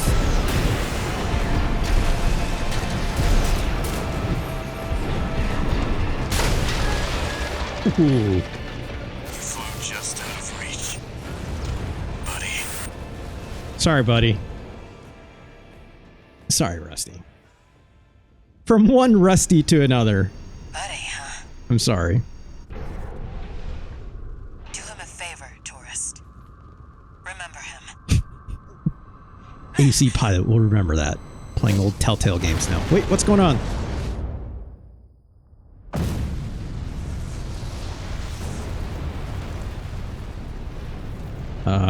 That didn't seem good. Where did that come from? Satellite cannons? Oh. Ah, heck. This is Mother. There's no way the corpse took the closure system. Oh, heck. Who's controlling them? I love this, the idea that someone in this kind of fiction would be like, oh, heck. Yeah, I'm really liking these dual burst handguns, Ring Snapper. It's like, it's a lot of stopping power, surprisingly, to get like a good amount of stun and also damage in. Oh. New Elcano parts. I think this is just what Rusty was using, right? Augmented human C4621. Then it's just like, you just got to get up in that face, right? Just pop, pop, pop, pop, pop, pop, pop, pop, shoot. Only danger is if you're going up against Rusty and he's got his big whirly blade thing and chews you right up. Alright, let's check out these new parts. Got a new head. That's fun. A little bit slower, but not that much. A lot more armor. Better supply efficiency. That's alright. That's good. It's not as good attitude stability, but that's alright. This seems good. For like only 300 more weight, that seems great even. I'm gonna hold off on that one for now, but if that follows suit. Ooh, that looks like some Gundam. That is some Gundam ass looking Gundam there now. I like the look of this. Attitude stability down. By a little. Boost speed still really good. Only about 1,000 and a bit more weight. Recharge delay down. Supply efficiency down a little bit, so it makes my energy usage not as good, but that's okay. I can afford it. Yeah, let's do that. Let's do that. Might change the color a little bit, but we'll do that after. Actually, I got a Gundam artist make the Alba set. You mean this set that I'm about to... That's neat. That's fun, Raging Snapper. I was gonna say, I'm like, this looks really Gundam-like. I mean, some sets more than others, right? But it's like the way it's blocky, right? There's a blockiness to Gundam with a little bit of sharpness, but not too much, right? It's like those shoulders kind of having these pods that the way they are. It's really what sells it to me. Oh, I don't know about these arms though. Recoil good. Weight down. Obviously, like, maybe this isn't a good comparison point because these arms that I like have like maximum firearm specialization.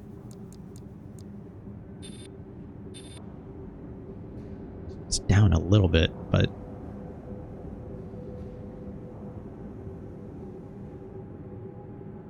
the only real bonus here is it saves weight.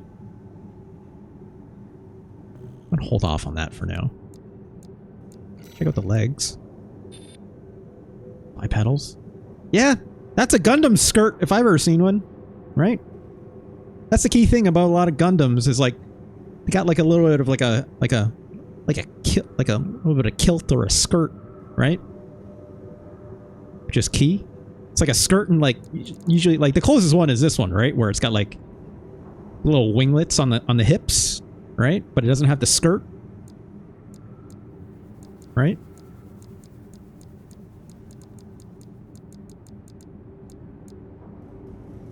Like, and none of these other robot legs generally have them, but this one does. So like, that's neat.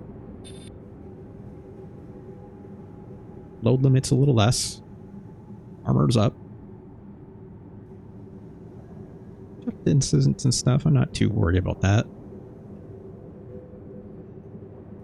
Yeah, let's use these. Why not? As much as I like these Firmeza legs. Real skinny looking legs, right? But got some Gundam looking feet too, right? The red shoes.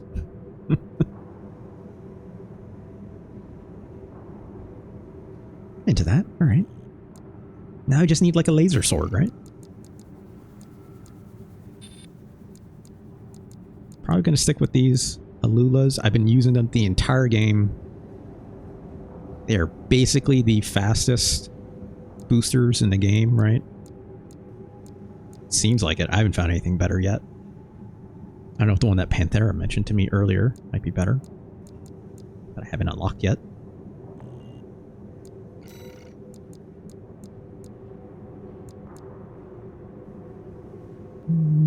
Let's stick with the chip we have.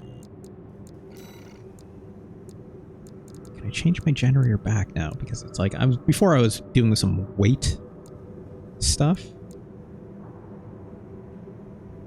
This will technically make me a little bit slower, but we're still really fast. Raging Snapper, correct me if I'm wrong. But like, what is considered like a very fast mech when it comes to base boost speed? Like, I know like quick boost speed, like if you break 400, that's like really, really high end quick boost speed, right? But in terms of like regular boost speed, I'm guessing like from what I can tell, if it's like over 370, that's like pretty goddamn fast, right? I'm assuming. Because even with the set that I had before, like what was my numbers on it? 375. And that's like using basically all Firmeza parts, right? Like granted, I do have like, you know, these shoulder cannons on, so it could be even faster at like, I think I got it upwards of like 380 if I use different shoulders, right? This is 370, and obviously I switched off a missile pod. But that's also using the Mind Alpha core, so I'm assuming if I'm over 370, that's like more than enough speed, right? Just go with the word Gundam. I have enough gun that I could hold back a large force, like a dam holding water. Yeah. I guess you could say that. I always, Antares, I always thought that was a play on the... You ever heard the term dam breaker before? Which is a... It's got like a actual real world thing to it, the dam breakers. I don't know if you heard this. It's like a World War II thing where I think it was English pilots that basically did like a bombing mission to literally break like a Nazi-held dam, and they did it by like literally zooming in super, super fast, dropping like powdered kegs of like these like oil drums that like basically blew up the dam from Nazi control and something like this. Something like that. My history is not incredible, but that's where I thought it. There was some etymology somewhere. I don't know. Panthera says, that's plenty of speed. I'm at 333, but I have a more HP-er mech. I like I said HP-er. It's like happier. A hippier mech. You got a hip mech, Panthera, I'm sure. But yeah, it's like my slower builds, that's more what I hover around. It's like 330, 340 with like the Mind Alpha build. But I'm going like pure I don't know if I would call myself glass cannon. I guess 9,000 AP is pretty low, right? It's not over 10,000 for sure. Which is more medium armor, right? But yeah, like, again, I like having this, like, very fast coasting boost speed because it lets me avoid a lot of stuff without having to use quick boost, right? And the only time I really need to use quick boost is if I really need to, like, change direction, essentially. Or I guess get closer as well, which is partially what my build is specializing, right? Can I use this head? I think I should use this head. I do like the way the Castor looks. Castor has also got really, really, really good, like, scanning, which I use for, like, you know, not against boss fights, but I do like the look of this guy, at least. I booted up to look at detailed info rather than the screenshot I had, and my boost speed is actually listed as higher than my quick boost speed. What? What? Wait, is that because you're using I know there's like a certain combination of parts that makes that happen, isn't it? Yeah, is it the melee booster? Which one is that? These are okay for melee. Is it this one? Yeah, it is this one. Yeah, you're right. Yeah. Oh no, this drops it. I don't know then. I was assuming it's this one because the melee attack thrust is like maximum. But this is still a case where my quick boost is faster than my boost by 30, right? This is the default one, right? That you get literally at the start of the game.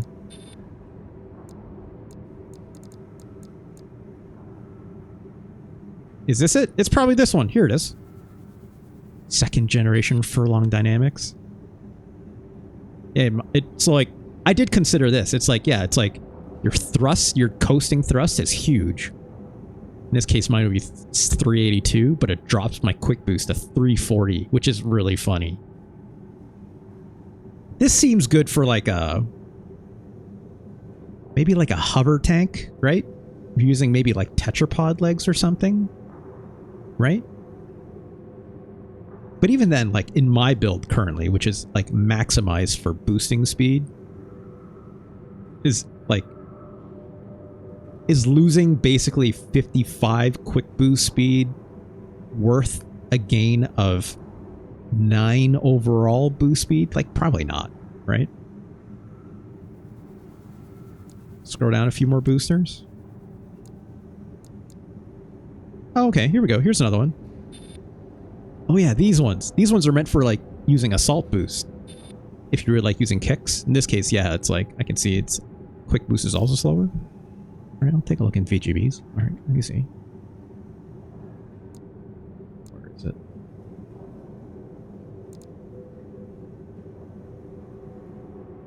Oh wow, they're almost the same for you. 333 to 327? That's funny, Panthera. You know, whatever you need, right? But I guess it's like you had the added benefit though because you're using reverse joint legs, right? So you don't need to rely on your quick boost as much if you could just jump, right? Radio Sniper says my quick boost is 380 and my boost speed is 420. I am probably looking to unlock another. Oh, a bot came in. Best viewers on blah blah blah. My best viewers are already here. Thank you very much. Report that. Spam bot. Submit and block. There we go. Goodbye.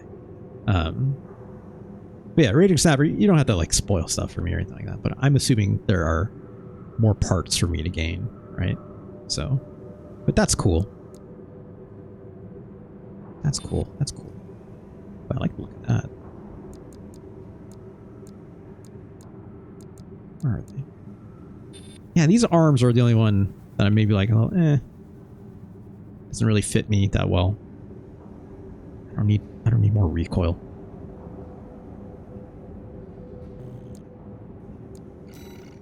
terms of the head, though.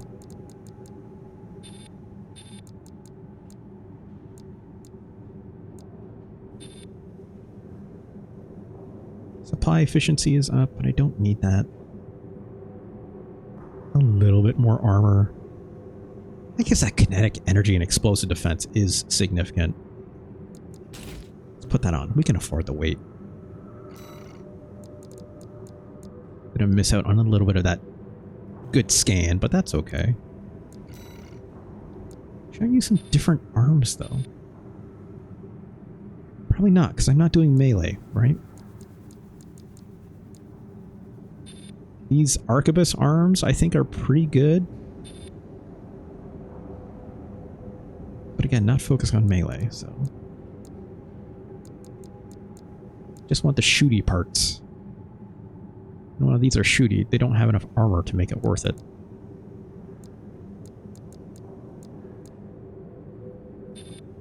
The lander arms aren't bad.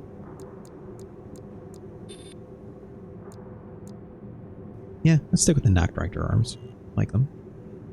This should be good. I like this build. Let's save that. I guess technically my boost speed is better with this build. Or no, it's not. It's dropped by 3. Which is not that much, all told. 394 quick boost. I'll still take it. So... let's save over this one. I saw this. It's like, this is stupid. This is a real silly build, this one here.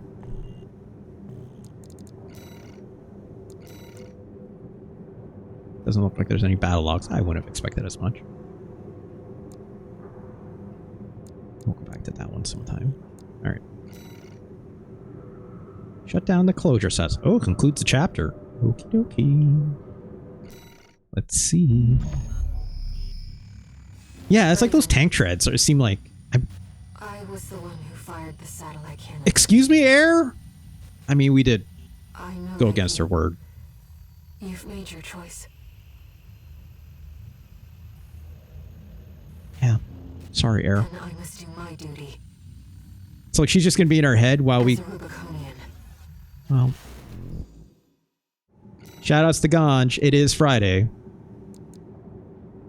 And it being Be Nice to Ganj Day, which is every day, because every day is Friday to Ganj.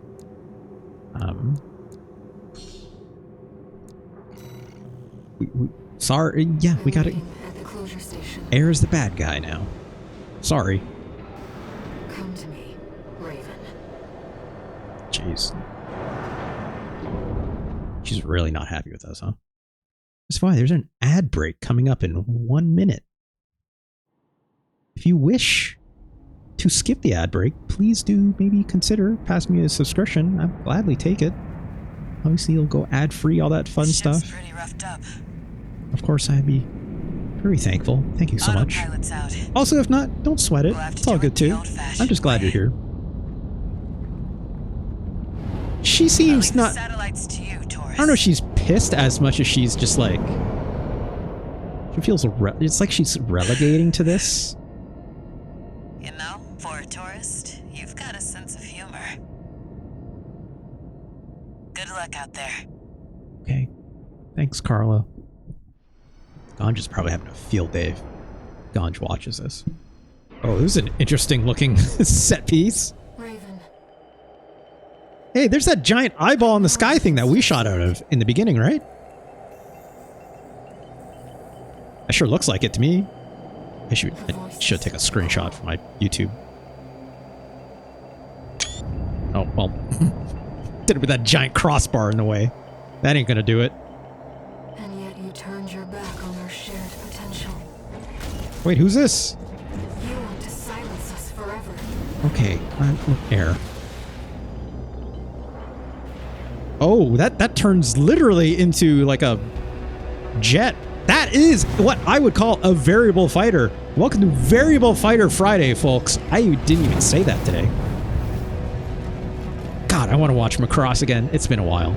Antares, if you like your mech stuff, if you're gonna go down a Gundam rabbit hole, you should absolutely check out Macross. Macross Plus, an incredible OVA anime set. Do check that out, in my opinion. Here's a Transformer? I guess so. Will you? Okay, well, still dodge.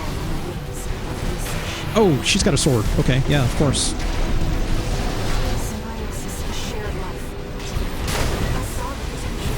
Ah, come on. I got out of the way, right?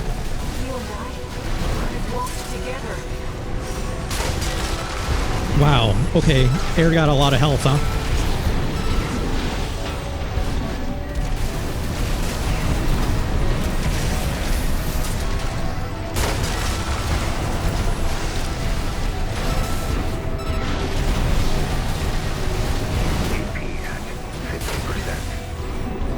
Gosh, that's a lot of shields. Ugh. Oh gosh, that still hurts.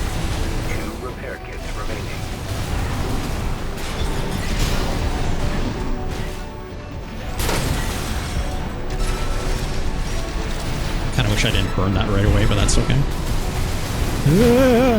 Okay, I gotta get behind her for that, or up in the air.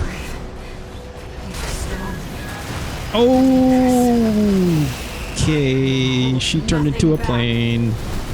She hurt me real bad. I feel like I'm gonna have to do this one a second time. But we'll keep going. We'll keep going.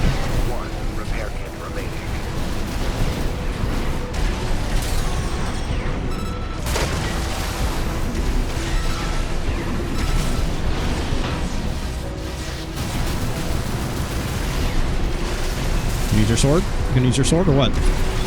Oh, God, I almost had the ACS done. Come on. Oh, jeez. Oh, God. Gotta dodge in.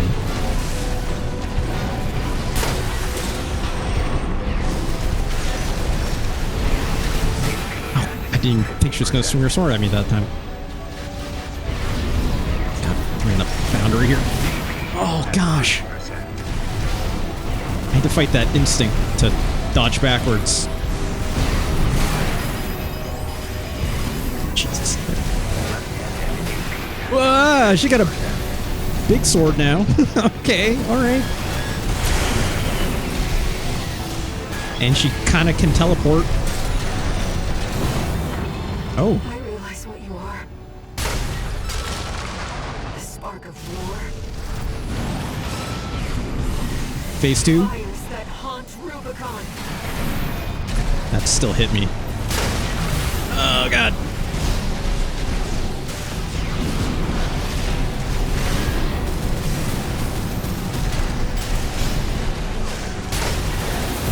Jesus.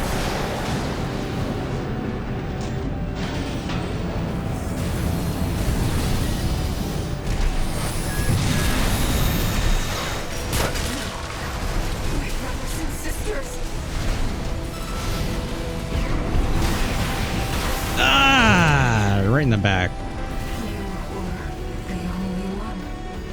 Don't think lightweight is the way. I'll admit, my dodges were not that on point there. Tanking that, if I still struggle with it, you know, I could use a little more AP. You're not wrong. My movement could be a little bit better, though, so I'm not willing to give up on it yet. I feel like I need to take more advantage of being vertical over top of her to really get past those melee strikes so she doesn't... Yeah, like this. There we go. Right?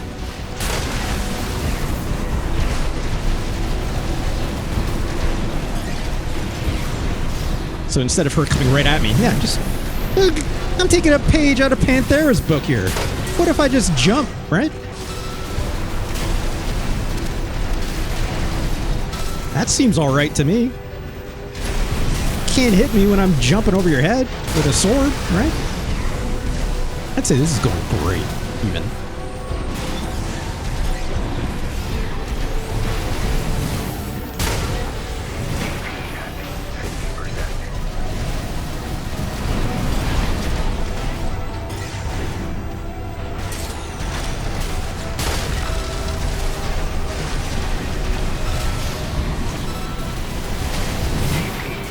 Damn it. 30%. Trying to ACS to quick boost out of the way of that one.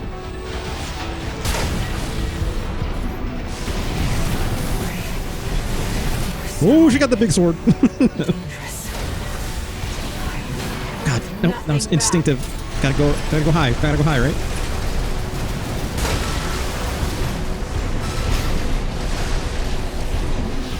Oh God, need ACS. Yeah! Realize what you are.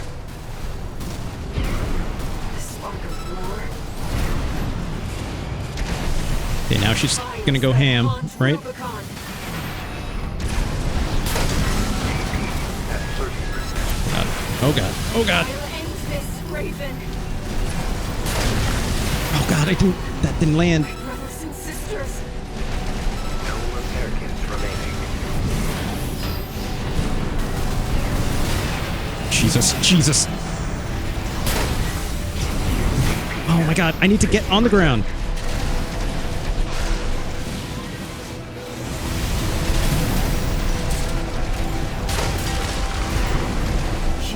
Okay, get back down. Get the ACS back. Wait for her to come in, right? Get above. Your fire Oh, must that was die. pretty. That's fine. Going low is just as good. Finish her off, right? I need reload. Yeah, no problem. There we go. I knew the strategy. Sorry, Ayre. Sorry. See you, Raging Snapper. Sage advice.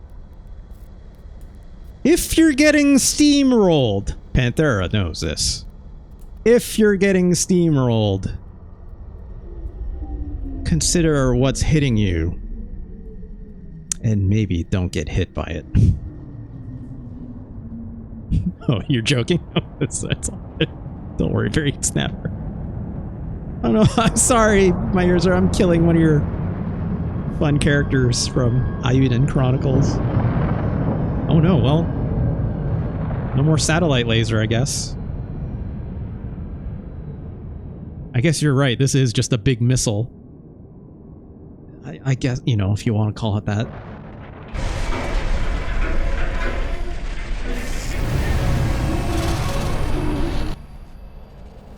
Just wedge it right in there, huh? Oh.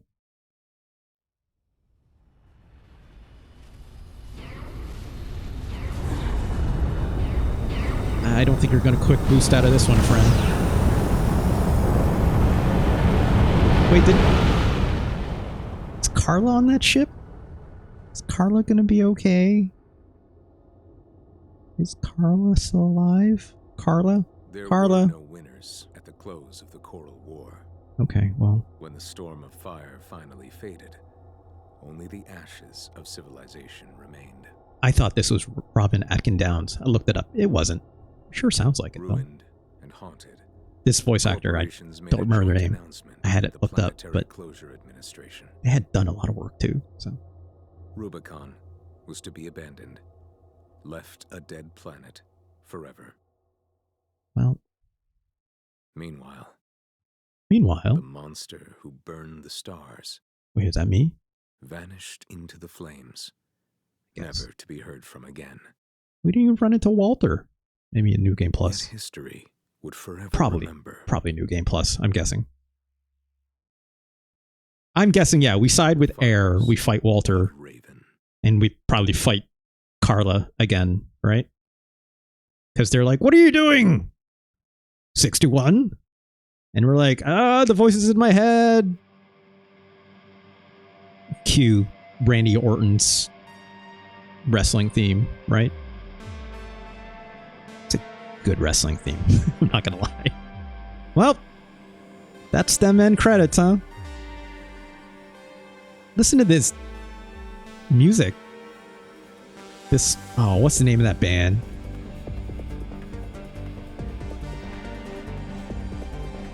It's like 1 out of 3. Yeah, thanks, Pantera. You're right. Disaster Piece? My ears are. I was gonna say Tangerine Dream. This sounds like a Tangerine Dream song to me. But Disaster, sure, yeah. Similar stuff. Hey, Rusty. Sorry, Rusty. Man, Rusty's cool. I mean, it says a lot. Like, I saw Rusty's build, and I'm like, I want to be like that. How's it going, Dull Focus? Good to see you, good to see you. Playthrough 1? Yeah. Just finished it. Hey, this game's alright. I sure like this game a lot. I think it's,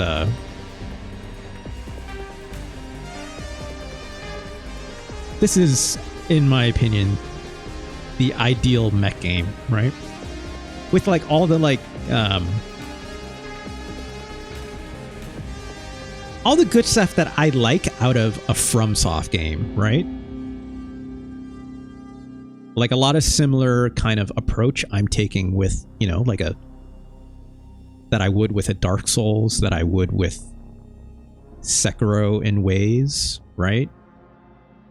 Obviously, much different game than Sekiro, right? Like Sekiro, you don't consider your build in even remotely the same way, right? But yeah, that's good stuff.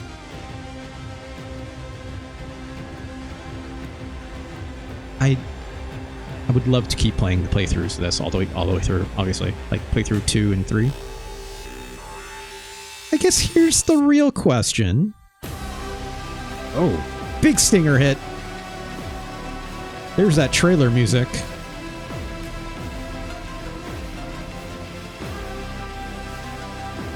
Actually, no, this isn't the trailer music. Actually, no, I think it is. It is. It's got, I mean, similar motif, right? Going for 3 hours.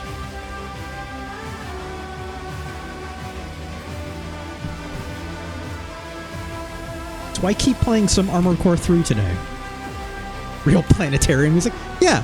Tangerine Dream, right? Dull Focus? Tangerine Dream. Tangerine Dream is the ultimate. It's like that and the Blade Runner soundtrack guy, Vangelis, right? It's like Tangerine Dream and Vangelis is what I hear when I go to the planetarium, and now whenever I look at Armored Core. Vangelis, yeah. Good stuff, right? Great stuff, I would even say. Disaster Piece? Sure, same thing. Obviously, more video game spaces, right?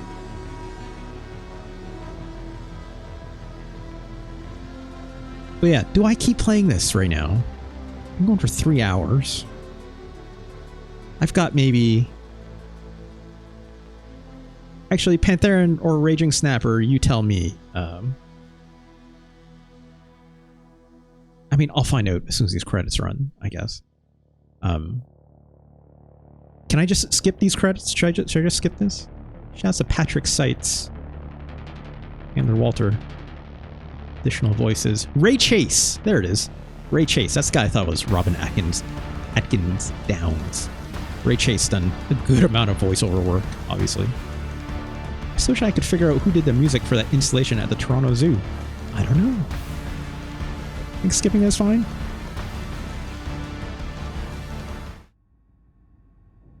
I'd assume these credits are pretty long, right? Unlock condition verified. Oh, there we go.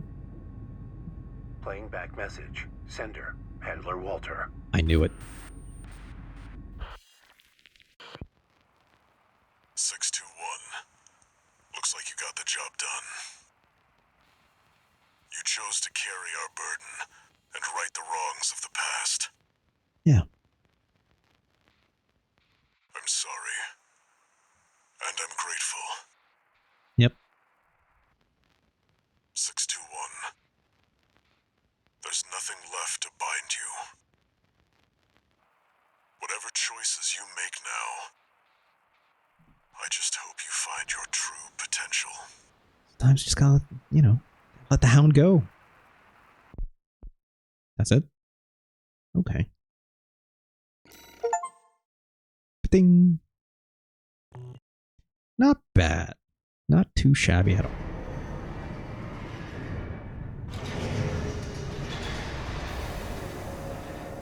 Of course, it's All Mind. Registration number RB23. Of course, All Mind is still left to go, huh? Authentication complete. Removing MIA status. Restoring access privileges. This is All Mind, the mercenary support system. All Minds for all mercenaries. You're right, my Hero Zero. You've returned. Still. Welcome back.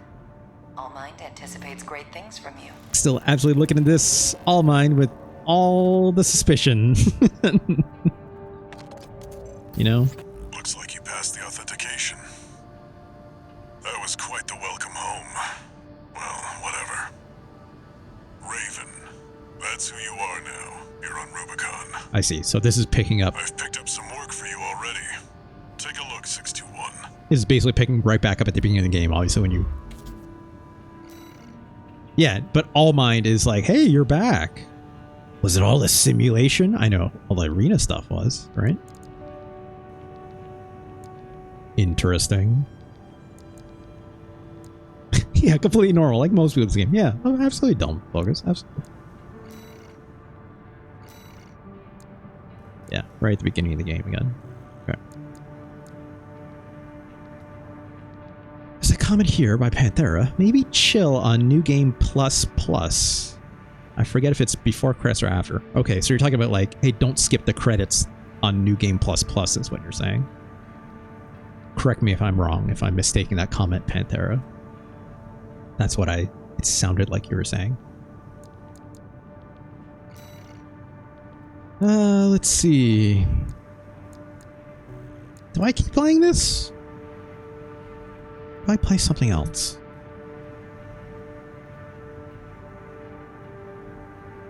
I did have other things in mind. Let me double check this really quick. Take a peek-see here.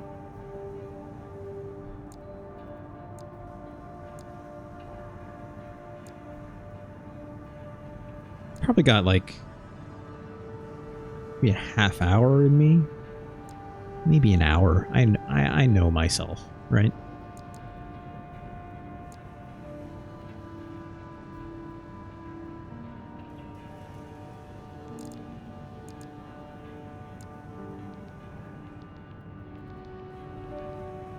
Give me one moment. Not enough time for that. I have a game here that I really want to play on stream. Because I don't think anyone else has seen it. I'm like trying to be cagey about it because I don't want to say what it is. No, it's not Super Godzilla. Dumbo. It's not Super Godzilla. I kind of want to hold on to it. It's definitely mech related. Mech-like, I guess you could say. It's not mechs. Same tone, I guess you could say.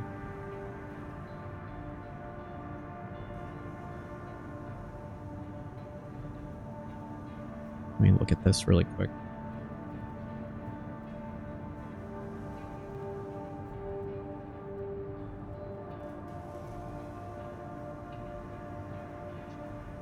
Nah, we're going to hold off on that. That's fine.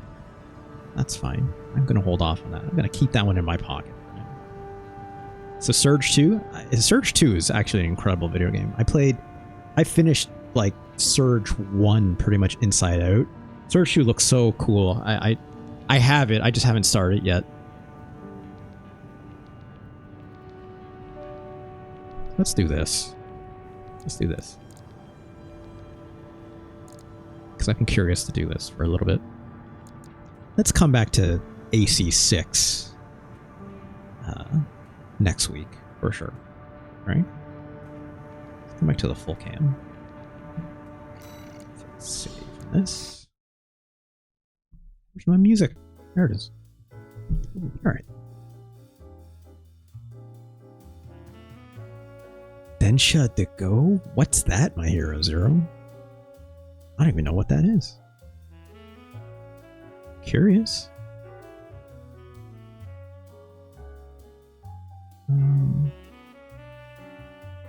What are trains but transit mechs? You let me know when a train actually has like a sentient AI in it that's like in the head of the train. I guess no, it's like the voice you hear on the train. It's like, ding, next stop. Best controller ever made. You're talking about the Steel Battalion controller? It's pretty wild.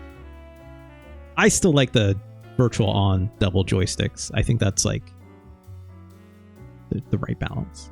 Do mechs need to be centered? No. I just meant it's like I'm just talking about like Ayre. That's all my Hero Zero. Yeah, let's play this.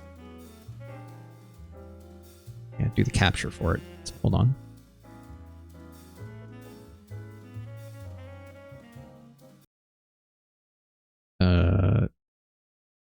Yeah, that's okay.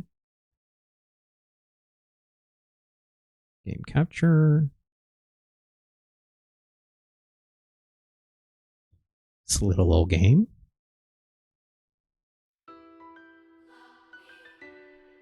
This very red screen. Daemon X Machina. Huh?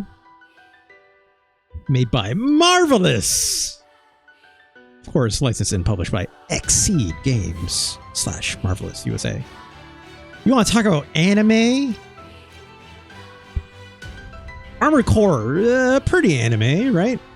It ain't this anime, though, that's for sure. God, listen to that music. This game looks good as hell. It looks like a lot of other Marvelous games, right? Here's my pilot. There's my mech.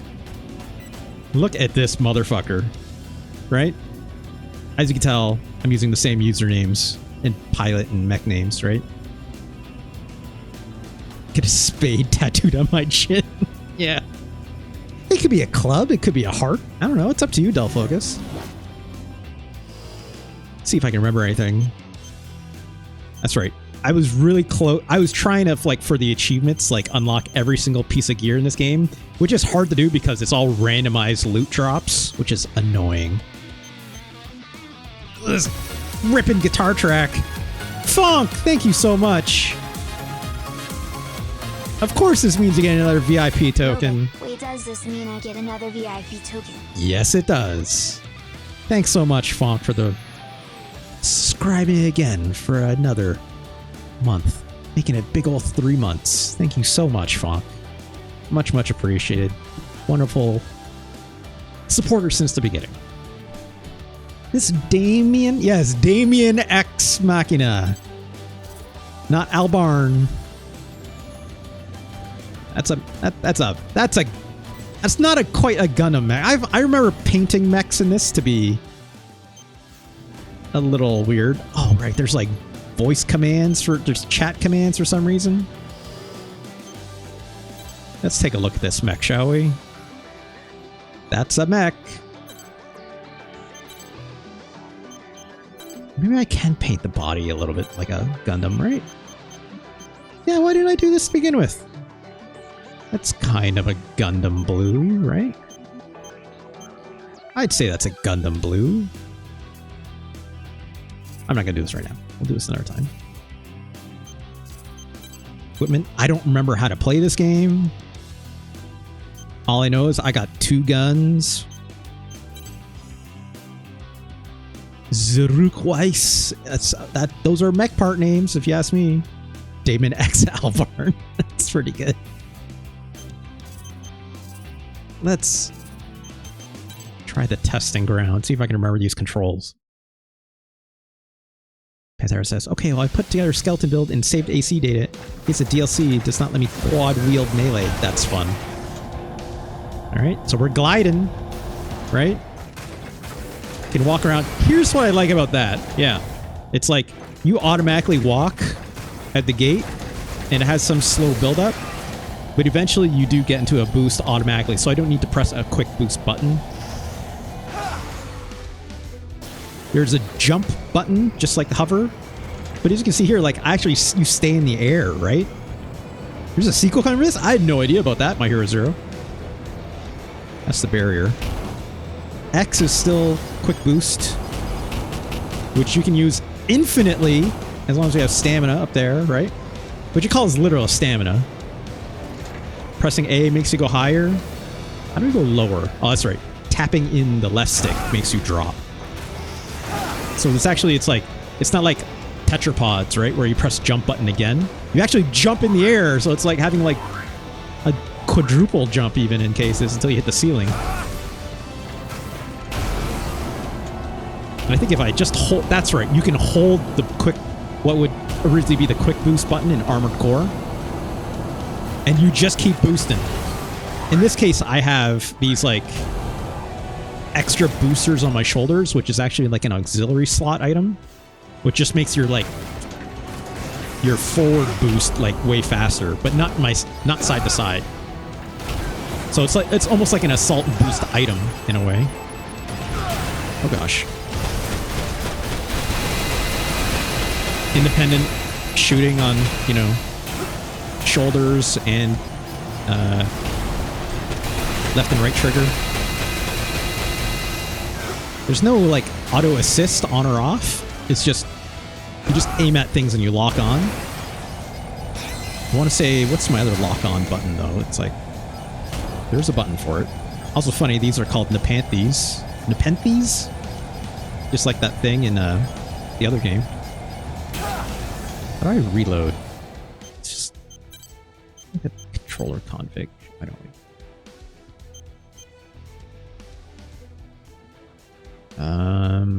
Arsenal controls. That's right, they call them arsenals in this game. Select left pylon. That's right, so D-pad will swap weapons. Assuming it's not like a shoulder-mounted weapon. Femto arms. I don't remember what that is.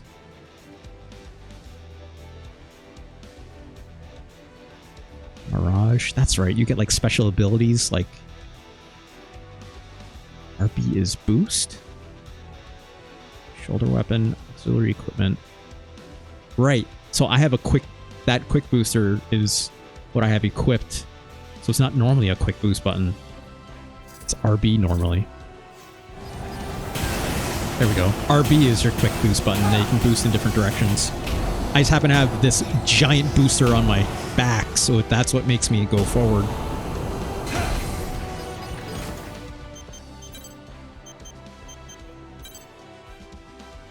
Grab, reload, cancel.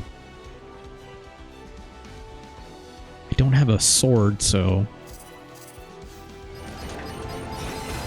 There we go, so I'm swapping weapons with my laser gun versus my actual assault rifle. I don't remember there being... I could have sworn there was like a lock-on. Move camera, move character...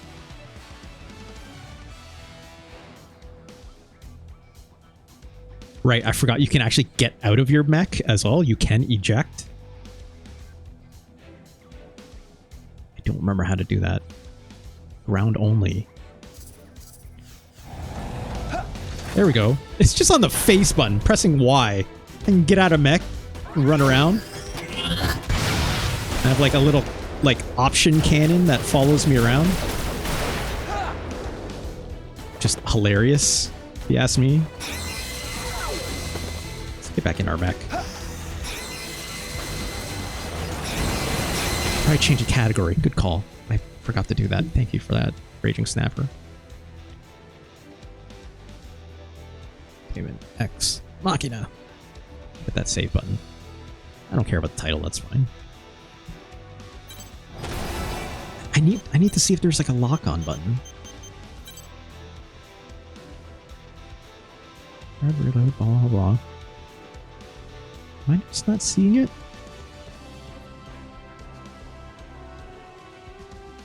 Maybe there isn't. I guess maybe there isn't.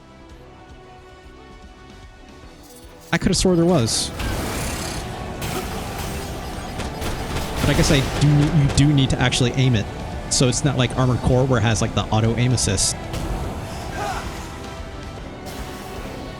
Here's what I do remember liking about this game. It's the flying. Like being able to hover, like, and not having to worry about like tetrapod legs and yada yada yada is actually super handy. And I think that's what allows it to like make it easier to fly around, right? And to actually aim at the enemy. The other thing too about this game, let me exit here. Like a key thing, so it's like obviously in Armored Core, you have the head parts, right? Which have that scan, which modify your scan abilities. With this game, is it fire? No, not your processor. I think it's literally in your head. Look at this. Oh god, let me turn my camera off for a sec so you can see all these hot stats. There we go. I'll turn this off as well. So like each item has like equipment slots on it as well, as you can see, like with the 3 little red glowing pips inside this Flores Dominion head, which is a hilarious name.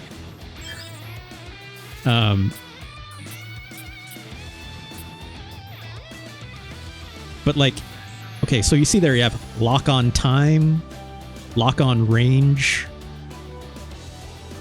That stuff will dictate how much of a field of view you have for your lock on to work when you're aiming at something. So obviously range is like how far can something be before you're locked onto it, like, you know, within your aiming reticle. And it's also like every head has a different aiming reticle, which is hilarious in my opinion, because it's like, if I go to the testing again, it's pretty quick. Yeah, mech aim for Monster Hunter sickos, absolutely. So you can see here, it's like, can you see the bounding box that's in my view? I could probably turn this back on. But see like the square outline, right? And obviously at the X, the cross in the middle is where obviously it looks like you should be centering your aim. But basically, as long as I have something that's inside that outside frame, my mech can lock onto it, right? If I chose a different head with different kind of aiming capabilities, the shape of this will be a lot smaller or different shape. Like there are heads that maybe have like a triangle shape. There'll be ones that are like much smaller, but they'll offer like balanced ratios of stats in other ways, right? So like it's good to have a mech that obviously is like, you know, has a big wide view like this, because then you'll lock onto more stuff at once, which will affect things like how your missile lock ability works. Or like there's ones that's like much more narrow, so it's not as tall as this. So like different parts will have like kind of interesting actual physical kind of like different ways to actually like aim, which is completely different than obviously what Armored Core is doing, right? Let's do a mission, shall we? See if I can remember how to play this game. I think I can kind of just replay any mission. Should we do the first one? I see rank E is the lowest ones.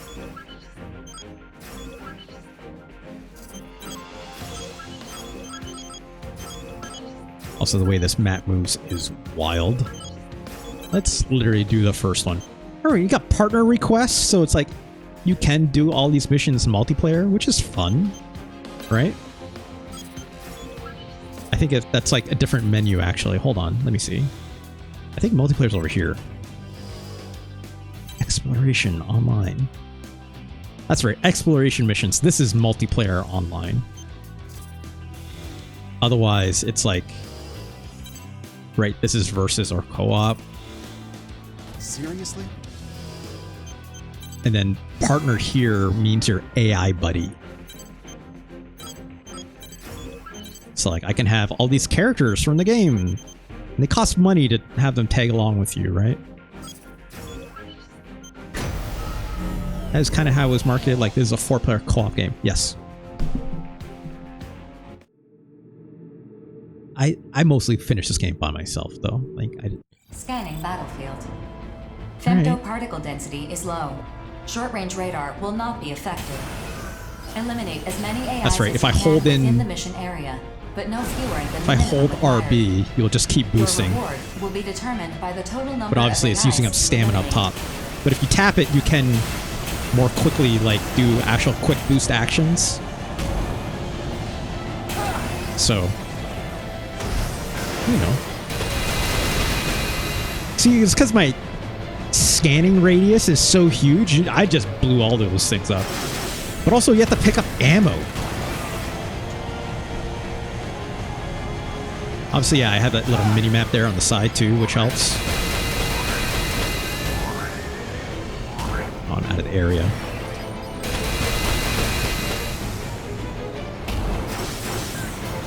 That's right. I keep forgetting I have to press a button to actually drop down.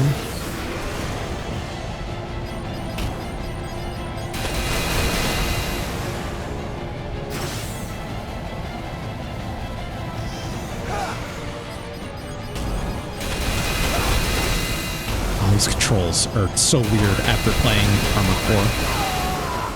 Wait, what? What just happened? Oh, I went out of the area. That's what I remember out of this game now, too. It's like, I think a lot of the missions, they're much smaller in nature. So you don't have as much like open space to fly around a lot of the time. Sometimes you do. Scanning battlefield. Yeah. How's it going? AS? I'm sorry, I don't know how to pronounce it. It's like will not be affected. Eliminate as many AIs as you can within the mission area, but no AIs? AIs is how I'm going to say it, maybe? Again, correct me if I'm wrong, AIs. It's fine to butcher it. Okay, well, I always like to ask at least, right?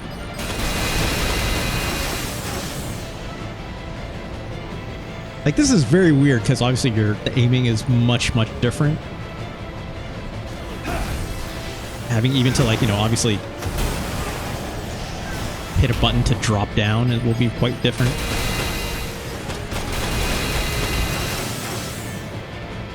That's right, you can, like, shoot these things and it'll give you your energy back. I have full health, so it doesn't matter, you know, but...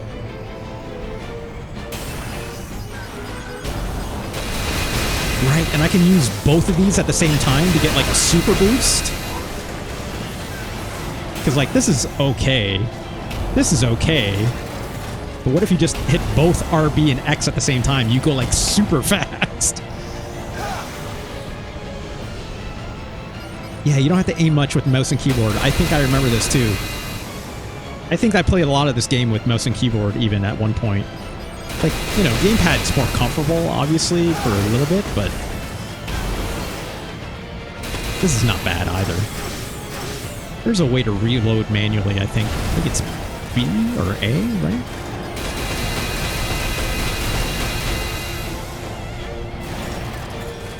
Try to remember.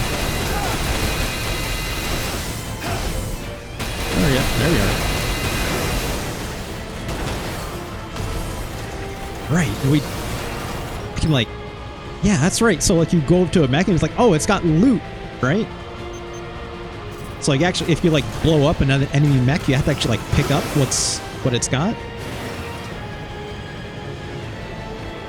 And use 2 to fly instead of fuel gauge. Wait, what am I trying to do here? I keep hitting RB by accident. Also just recalled, I don't... Oh, that's right. I have these, like, plasma missile things, I think, right? Okay, there we go. It's like homing lasers, right? Hey, it's all good, Raging Snapper, no problem.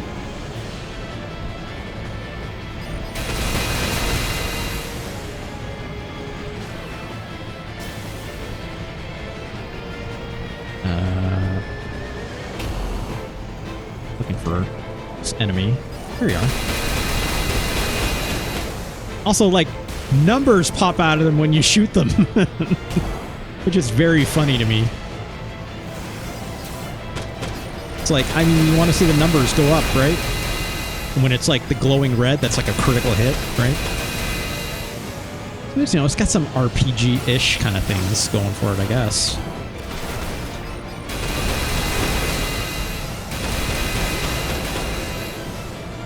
Let's play a more complicated mission than this. It's like the first mission, you know, it just wants to introduce you. And obviously, I would have a much less capable mech as well, right? Yeah, it's fine.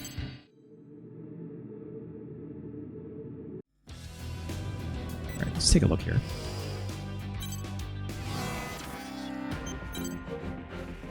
Let's pick a...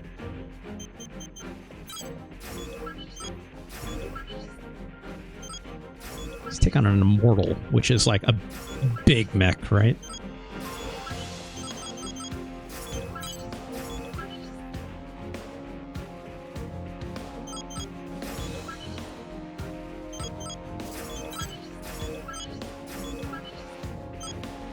Use the multiplayer. I'm trying to remember, there's like a particular mission here. Oh, here we go. Okay, yeah, this is the actual story stuff. Free missions, like little side missions, right?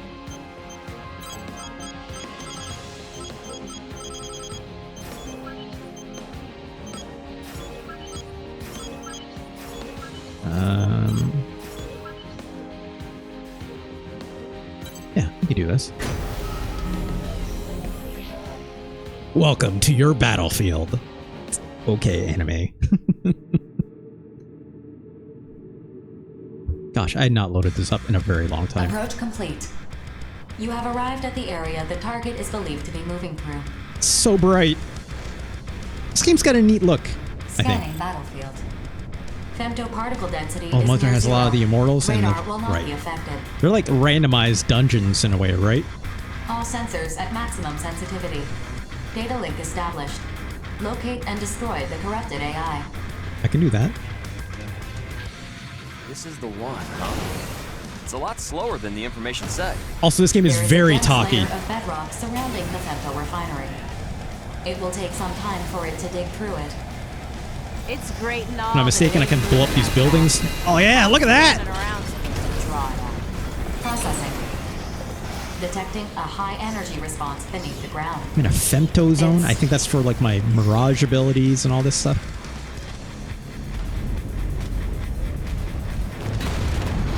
This game is very talky. Very anime talky, right? Look at this big worm. It always comes down to worms. Whoa! It just came out of nowhere. Look at the size of that thing. It's huge. Keep your distance, everyone. Man, I thought I was a goner. You're gonna pay for that. Hitting a target this massive should be pretty easy. I don't know why it So like this is obviously not as dynamic feeling as Armored Core, right? Something about like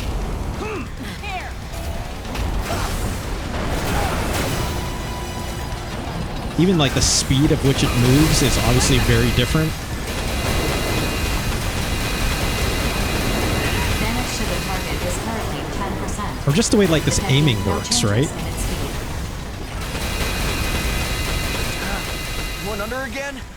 Hold your fire. Fire You're just gonna hit load. the rubble it kicked up. That's fine. How long is it gonna stay underground? At this rate, it's gonna reach the It's always refinery. considered easy. Yeah, You're right. probably. I'm also just rediscovering this game after not playing it for like probably at least a couple years. Aces. You missed it, but I just finished Armored Core 6, funnily enough, for my first playthrough. Oh right, I gotta hit these little things on its back. The target is currently 25%. Your attacks appear to be working.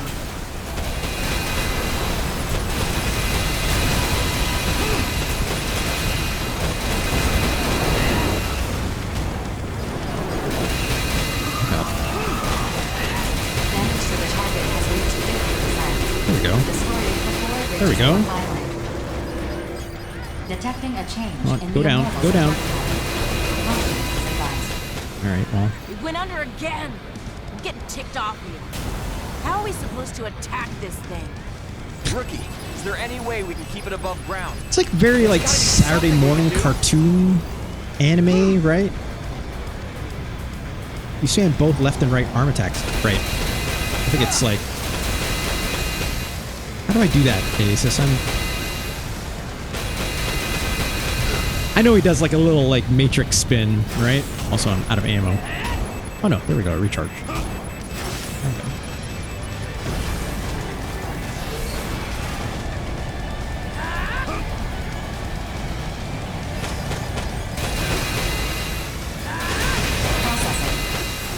Detecting the same high energy response beneath the ground. The corrupted AI has resurfaced. What's causing that high energy response just before it pops up? Damage to the target has reached 75%.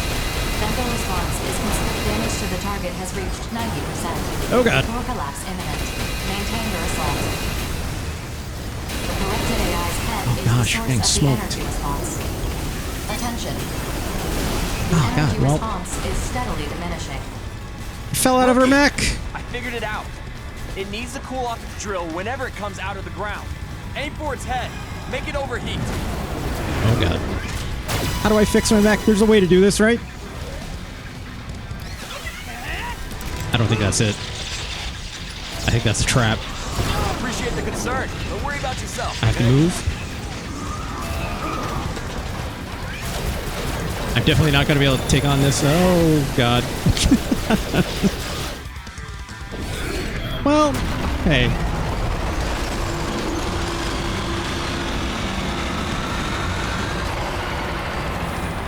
I think we won. So I think it's fine. Attention. The core of the corrupted AI is self-destructing.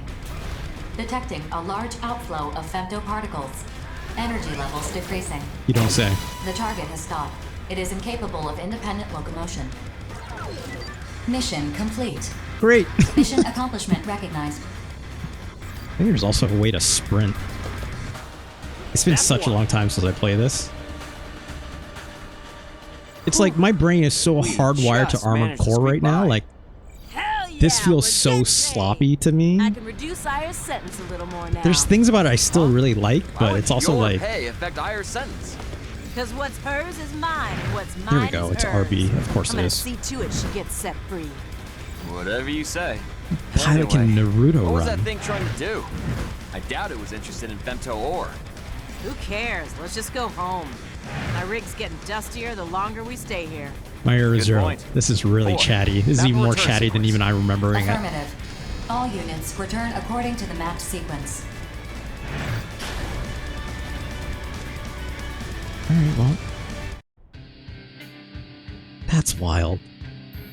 It's so funny because coming into Armored Core 6, I was like, there's bits of this that my brain wanted to control, like this game. But now, after playing Armored Core 6, I can't come back to this. This feels so weird to me, and like, I think the big thing is the aiming. It's neat, but it's just so much different than what I've been playing. Yeah, it's an older game. It's like, when did this come out again? Let me double check. When did this come out? The Immortals are now corrupting mining and construction equipment. Look at this anime-ass shit. Weapons. This is unprecedented. What do you suppose they're after? We need not trouble ourselves with their objectives. 2020, so 4 years ago. Their very existence poses a clear and present danger to humanity. Only when we've destroyed every last immortal will our mission be complete. Okay. It's not that old. I Yeah, agree. you're not wrong. It's a waste of time. Oh, recognize that voice, My Hero Zero? What is Terra's planning? Do you know anything, BG? No.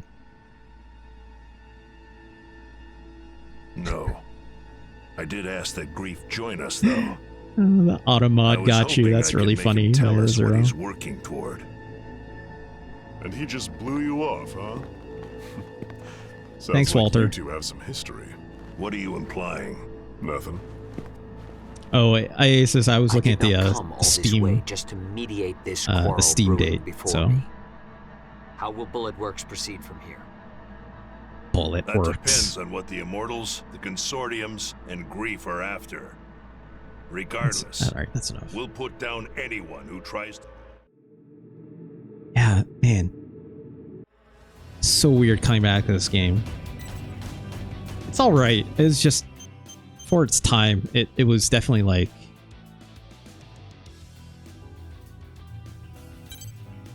There we go. I remember playing a lot of this game. Like, obviously, I've finished all the way through. I have almost all the achievements for it. I would say the only achievements I don't have are the ones for, like, getting every single unique piece of gear in the game, which is annoying to do because it's all randomized loot, right? And some of it is actually only obtainable in the randomized dungeons as well, which is fine. But once you finish the main campaign, it's like, okay, well, if you're not going to play multiplayer, you don't really have a whole lot of Hedia to do in the game, so that's kind of why I dropped off.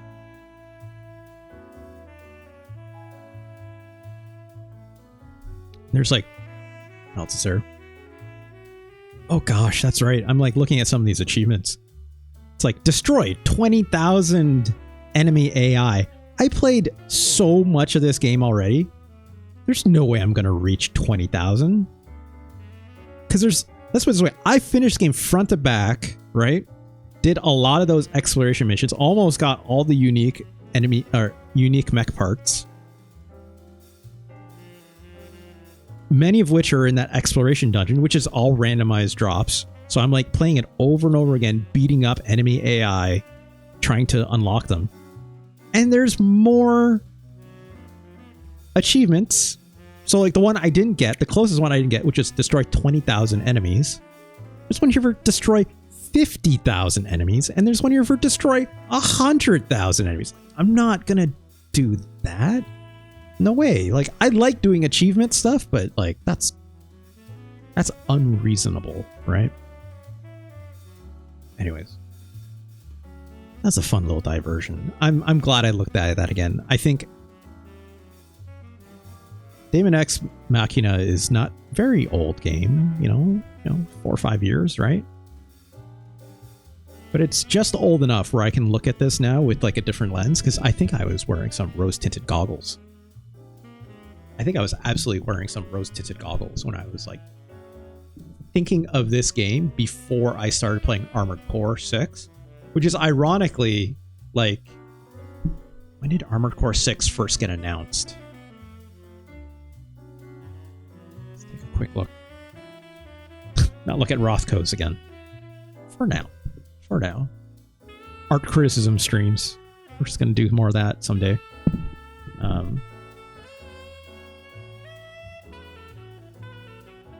6. When did it get announced? Surely there was like an announcement date here somewhere, right? In 2016, right?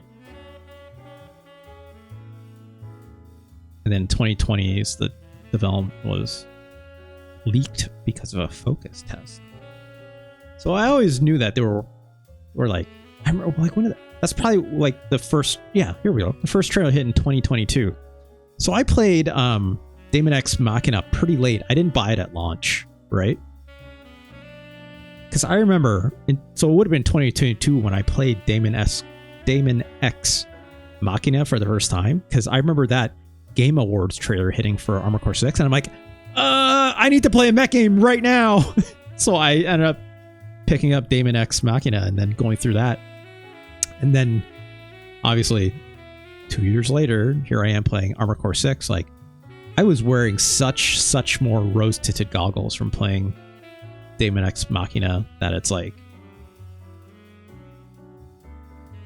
I would have thought it controlled even a little bit closer, barring a couple face button differences, stuff like that, and the hover and stuff. Like again, like I thought there was still like a lock-on mode with Daemon X Machina at that, which is absolutely not there. You have to like manually move the camera to third person mode aim, right? So wild stuff. Wild stuff. Pretty alright. Pretty alright. Well, it's 7 o'clock. I was planning on stopping it there. Come back to the full cam, shall we? Neat stuff. The other game I had in mind, like I said, I'm going to hold it in my pocket for a little bit. I don't think I'll finish. I have to think more about it. It's like Fire Israel, I'll tell you right now, it's not Front Mission 3. It's not even Front Mission 2. It's a different game than that. Don't act so shocked. Those are games I definitely want to play. From Mission 3 very much specifically. From Mission 5, no. Those remakes. Those remakes look so bad. They just seem so bad. No, the game I have in mind is let's put it this way. The game I have in mind that I'd like to do something with, it's not necessarily mech related, but has similar themes, I will say, is actually, weirdly enough, has more in common with Pac-Man 2 than anything. I'm not going to say more than that.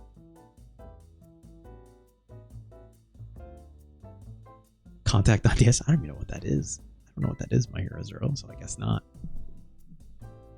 But, we'll see. We'll see. Alright, let's do the sign-off, shall we? Do the promo and all that. Thank you all again for joining me today. Thank you for all the resubs. My god. Shoutouts to Fonk. You know, you did get a VIP token for it, of course, as always. Mariko, thank you so much for your resub as well. And Birdmick, My Hero Zero at the top of the stream. Shoutouts to you. Thank you so much, right? Obviously, thank you to Warcry Mango for the raid earlier. Shoutouts to our wonderful little community. But of course, this show will be archived on YouTube over here at youtube.com/@RJLee. For watching the VOD, hi VOD. Hope you had a good one. Hope you enjoyed the show. But of course, if you'd like to enjoy the show live, you can join me over here at twitch.tv/RJLee. My Hero Zero says bye. Ad break in 1 minute. Oh my god. Of course, come on over here to twitch.tv. Give me a follow. It's just as good as doing a like, comment, or subscribing over on youtube.com. Right? All of us content creators love it. It's free. But if you wish to support this show monetarily or pass me a couple bucks, help me out with groceries, all that fun stuff, you can always give me a subscription here. Of course, if you have an Amazon Prime account, I would love to take your Prime sub off your hands if you're willing to pass it over. Or if you don't want to deal with any of that, that's totally fine too. You can always just give me a nice little tip or a donation using the link below in my Twitch panels, and it's like a little Cure You face there saying click this to donate.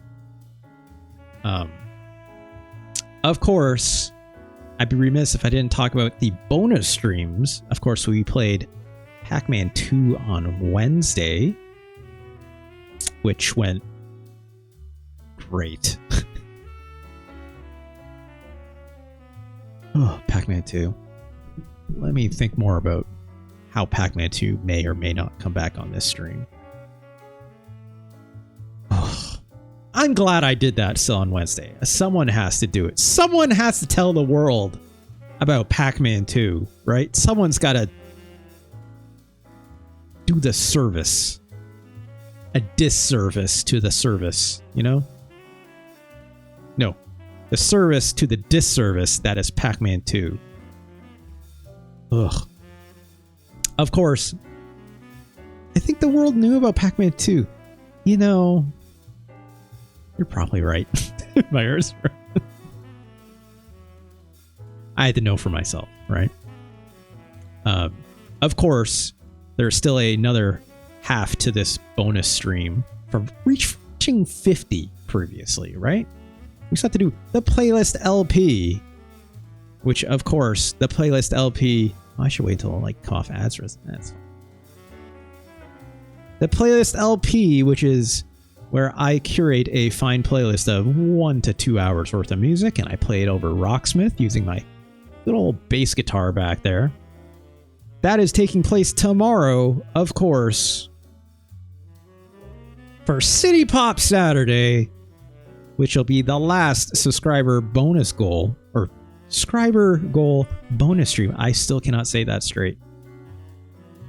It'll be the last bonus stream of which I owe these fine folks. That'll be happening Saturday, September 28th, 3 p.m. Eastern, 12 p.m. Pacific, 7 p.m. GMT if you're across the pond, of course. Come check us out. We'll be having a good time for that. Playing a lot of Rocksmith. Checking out some city pop. These the funky grooves, right? That'll be a lot of fun. I'm excited for that for tomorrow, 3 p.m. Eastern, obviously. No film club tomorrow night. It should be worth noting. One lucky hanging I had to unfortunately cancel, but that's fine. We'll watch some of that. The Men Who Do Too Much. We'll watch that another day. Shoutouts next Saturday, though. I have to set it up still in the Discord. We'll definitely be checking out Speed Racer, which Josipa made the fine recommendation for. I think that'll be a lot of fun. So let's check that out next Saturday. But tomorrow, get a little city pop going just to keep it going, right? All right, y'all. Thank you so much. We'll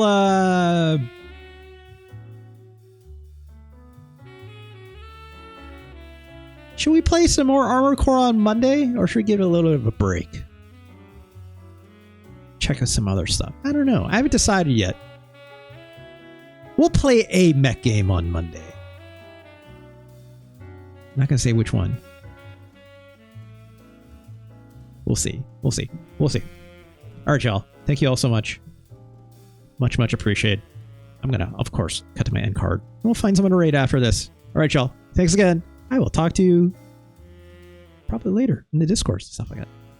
You're welcome. You're welcome, as always. All right, y'all. Thanks.